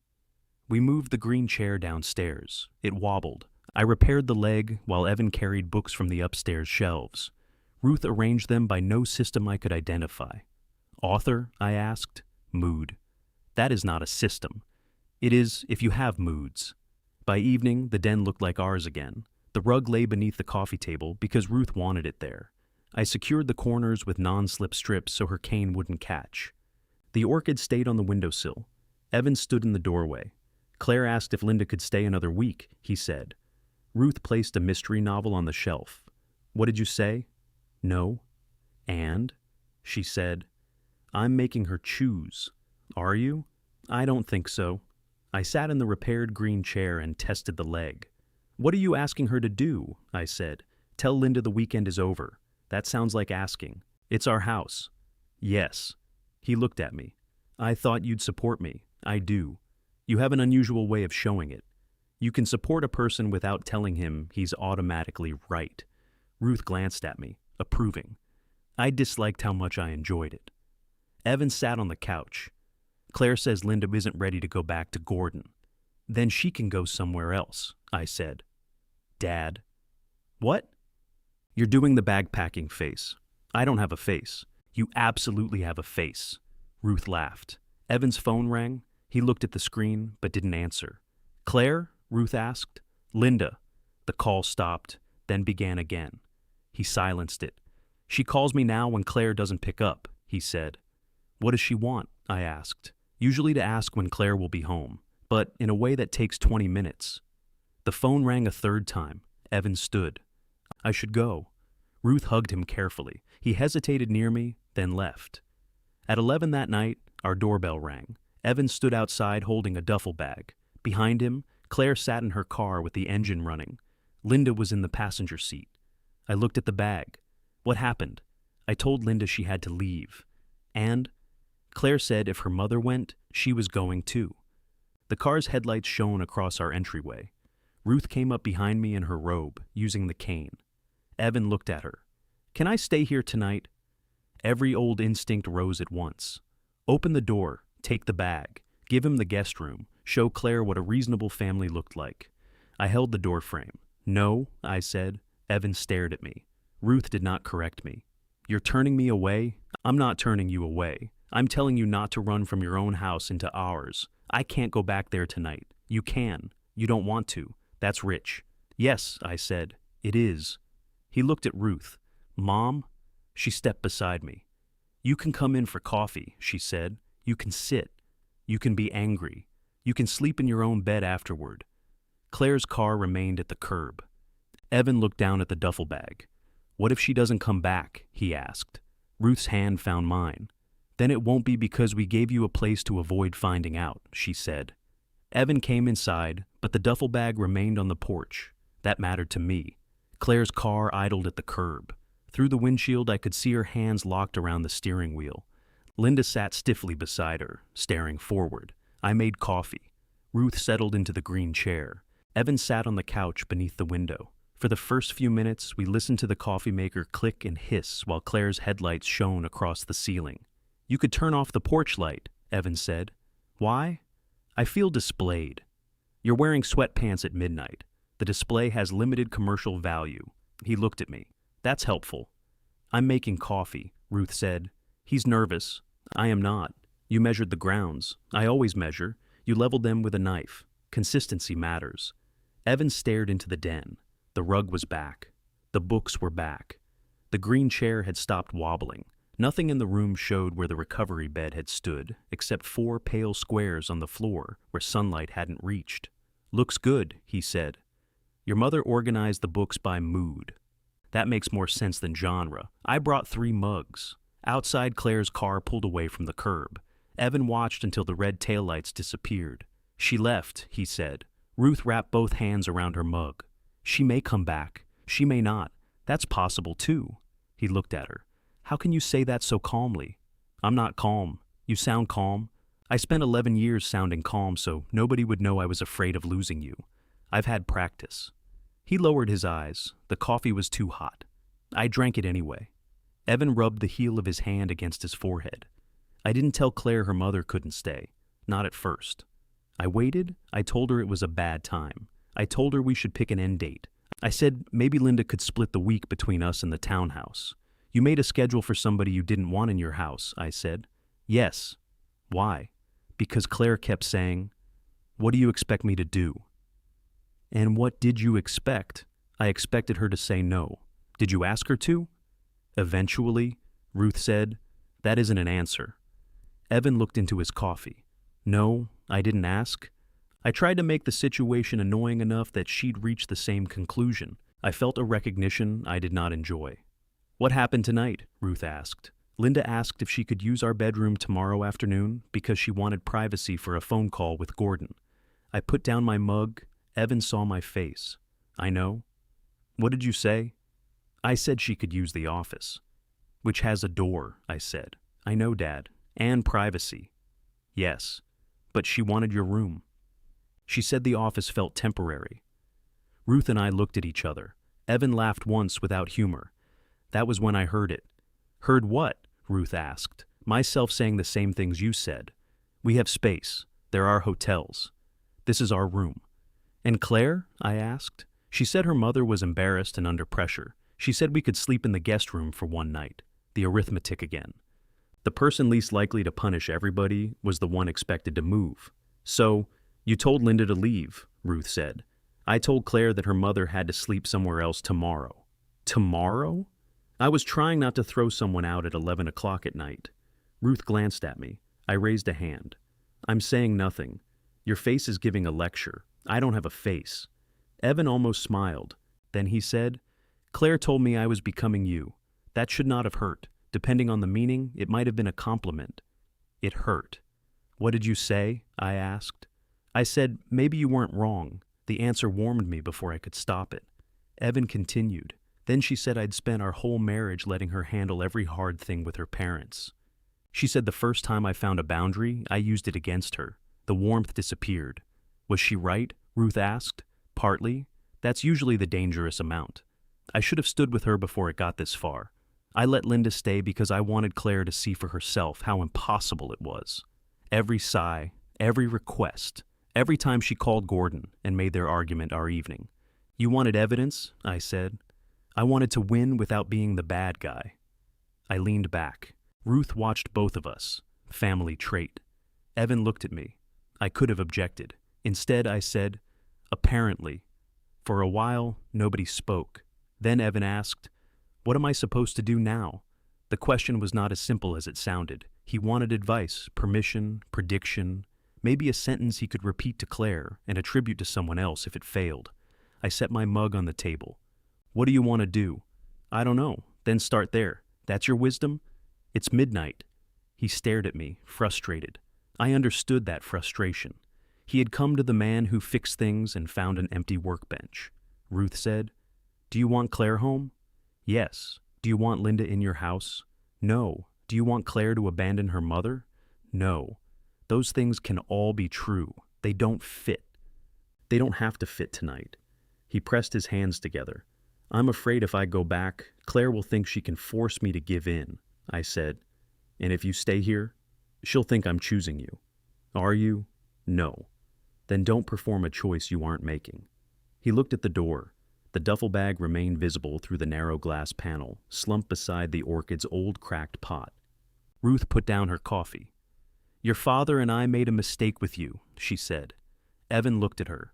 We thought not burdening you was the same as loving you. Every time plans changed, we said it was fine. Every time we missed you, we said we understood. Your father turned disappointment into a practical problem. I turned it into silence. I started to speak. She held up one finger. I closed my mouth. We taught you that we had no cost, she continued. That is on us. Evan's eyes filled. But moving me was on you, she said. Leaving my walker was on you. Telling your father I was his problem was on you. He nodded. You don't get to use our mistakes to avoid yours. I know. Do you? He wiped his face with both hands. I'm starting to. At 1 a.m, he stood. I followed him to the door. He picked up the duffel bag. Where will you go? I asked. Home. Claire isn't there. It's still home. Ruth came up behind us with the cane. Evan hugged her gently. Call tomorrow, she said. I will. He looked at me. I wanted to tell him what to say to Claire. I wanted to tell him how long to wait, which phrases to avoid, when to apologize, and when not to. The instructions lined up in my mind like tools on a wall. Instead, I opened the door. Drive carefully. He gave me the uneven smile. You too, he said. I'm not driving, I know. It just sounded like something you'd say. He left. The following afternoon, Ruth's phone rang while we were eating lunch. She put it on speaker. I went home, Evan said. We assumed, Ruth replied. I slept about an hour. Still more than your father. I was monitoring, I said. You were snoring. Evan breathed out a laugh. Claire came back this morning, he said. Alone. Ruth and I looked at each other. Where's Linda? Ruth asked. The Harrington. What happened? Claire told her she couldn't stay with us. He said it quietly, as if loudness might break the fact. How did Linda take it? I asked. Badly? That isn't fatal, Ruth said. No, apparently not. Claire had sat in her car outside the hotel for nearly an hour before going inside. When she told Linda the arrangement was over, Linda accused her of choosing Evan, Gordon, and us over her. Claire said she was choosing her own house. Linda cried. Claire cried. Nobody changed the answer. Then Claire came home and told me she was angry, Evan said. At whom? I asked. Everyone, mostly herself. Some of me, a lot of her mother. That sounds tiring, Ruth said. It was. We talked until noon. Did you fix it? I asked. No? Good. Evan laughed again. This one sounded more like himself. The weeks after that did not produce a clean reunion. Claire did not visit us. She sent Ruth a handwritten apology that was 6 pages long and contained too many explanations. Ruth read it, put it in a drawer, and answered with 4 sentences. She said she appreciated the apology, needed more time, and would contact Claire when she was ready. Evan continued Thursdays. Gordon moved back into the townhouse. Linda stayed at the hotel for another week, then returned. They began sleeping in separate rooms. Gordon told me this while we examined a broken blender at the workshop, and I told him I was not qualified to repair either item. You're barely qualified for the blender, Cal added. Ruth's recovery advanced through ordinary victories. She stopped using the walker inside, then she stopped using the cane between the den and kitchen. The first time she went upstairs alone, she did not tell me until she came back down. That was reckless, I said. That was private. You could have fallen. I didn't. You should have called me. She touched my cheek. I know. I understood that was not agreement. The recovery bed had been gone long enough that the pale squares on the floor faded. We read in the den again. Ruth used the couch. I sat in the green chair under a lamp with a warm bulb because I had learned that not every defeat required documentation. Evan missed 2 Thursdays in a row. He called both times. Work was busy the first week. The second, Claire had asked him to stay home because Linda planned to come over and collect a box she had left in their guest room. What's in the box? I asked. Table linens? Of course. Dad. I said nothing. On the 3rd Thursday, Evan arrived carrying a wooden step. It was 12 inches high, scuffed along the corners, with one dark mark across the top. I recognized it immediately. I had built it when he was small enough to need help reaching the bathroom sink. Later, he used it in the garage while we worked on things together. A crooked E was burned into the underside because I had let him hold the wood-burning pen before either of us was ready. Where did you find that? I asked. Storage. He set it in the center of the den. Ruth touched the top with her cane. You stood on this to wash dishes, she said. I hated washing dishes. You like the sprayer. I like spraying Dad. You missed, I said. I hit the ceiling, which was not the target.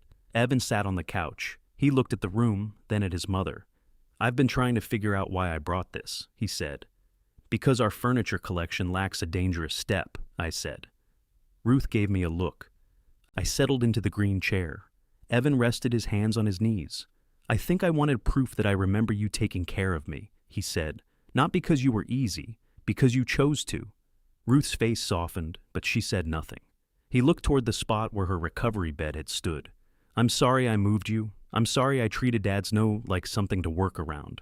I'm sorry I decided your pain was manageable because Claire's mother's unhappiness wasn't. His voice shook. I'm sorry I knew you would forgive me before I knew whether I deserved it. Ruth leaned her cane against the couch. Then she pointed to the wooden step. Put that in front of me, she said. Evan moved it. Sit. He sat on the step, knees raised, a grown man folded awkwardly onto the thing his father had built for him decades earlier. Ruth looked down at him. "Tell me what you thought would happen," she said. "Not what you hoped, not what you meant. What did you think would happen after you moved me upstairs?" Evan looked at the floor between his shoes.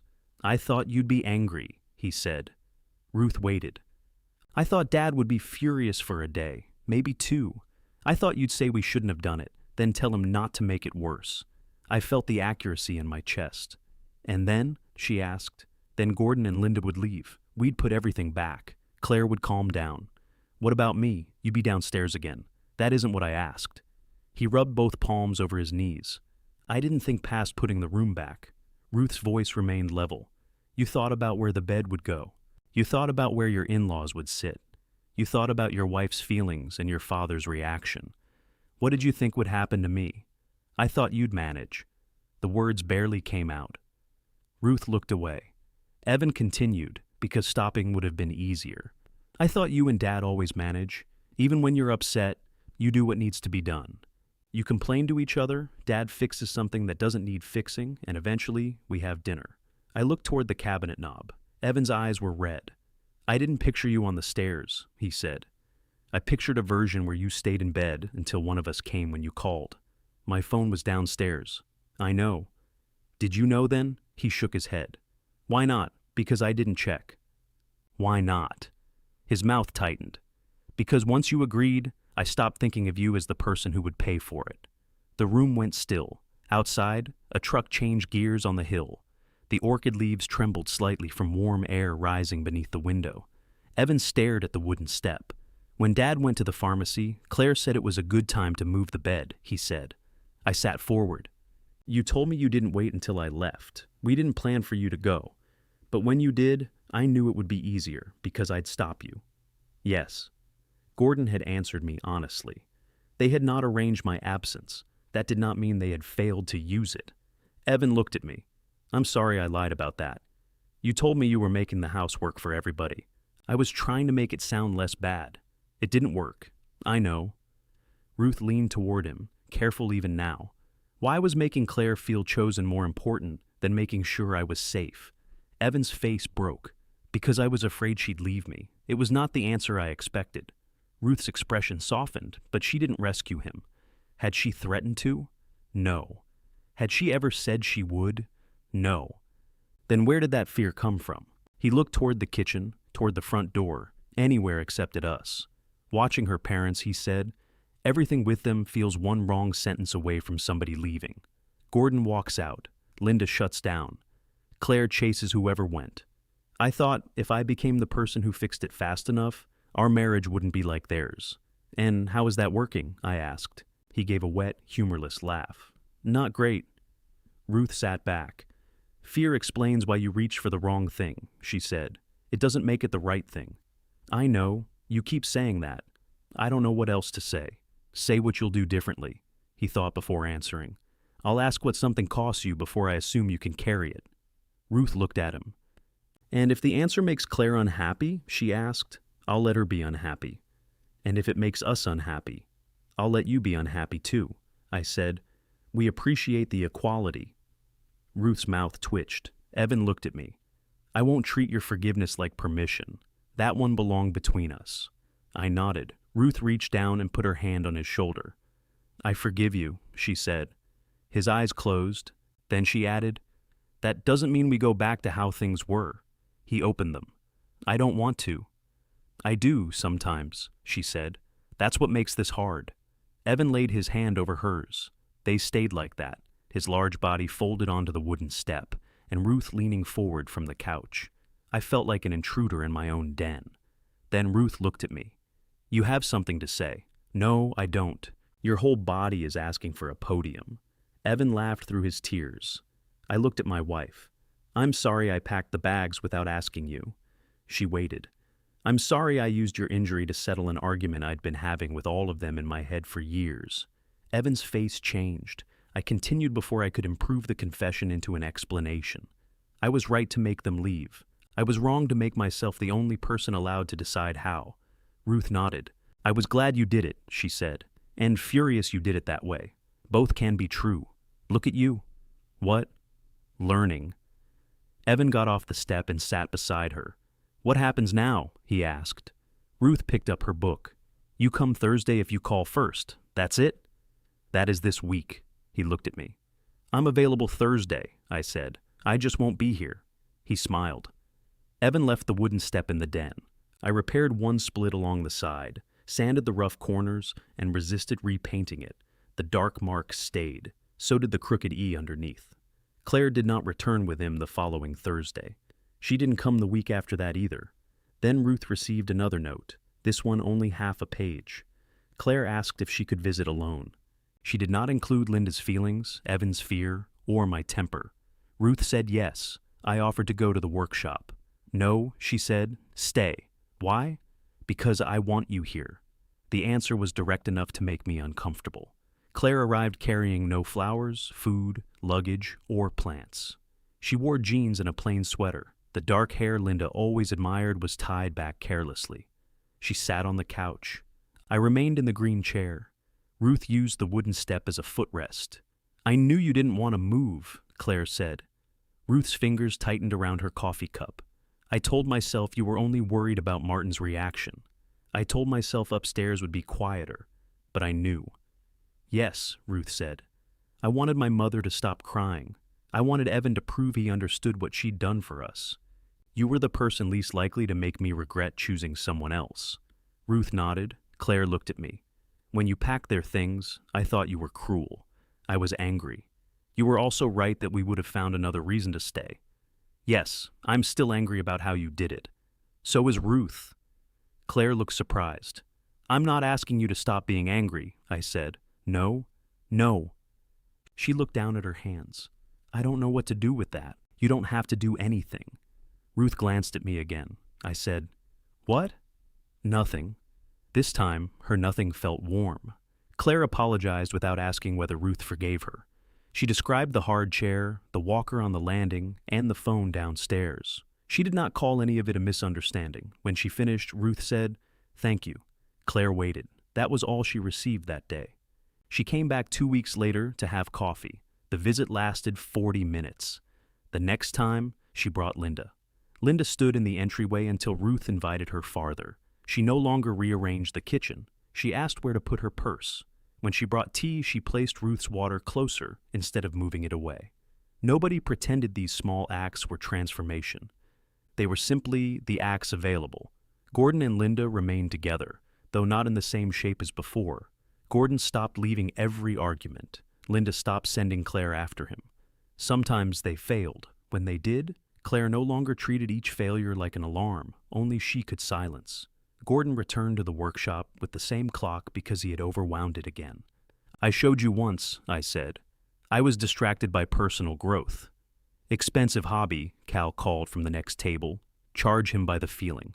By the time Ruth's surgeon cleared her from regular physical therapy, she was walking without the cane inside the house. She kept it near the back door for the garden steps, and claimed this was caution, not surrender. She chose a Sunday in October for what she called her recovery dinner. Recovery from surgery or family? I asked. Whichever makes the food taste better. The guest list was small. Evan, Claire, Linda, Gordon, Marcy, and Dolores. Ruth wanted baked chicken, roasted potatoes, green beans, and a chocolate cake from the bakery because she had recovered too much to eat anything I baked. 3 days before dinner, Claire called. Dad wants to know if we can move it to Saturday, she said. He has a commitment Sunday evening. I looked at Ruth. She was at the kitchen counter trimming green beans. Did you hear? I asked. I heard. Do you want Saturday?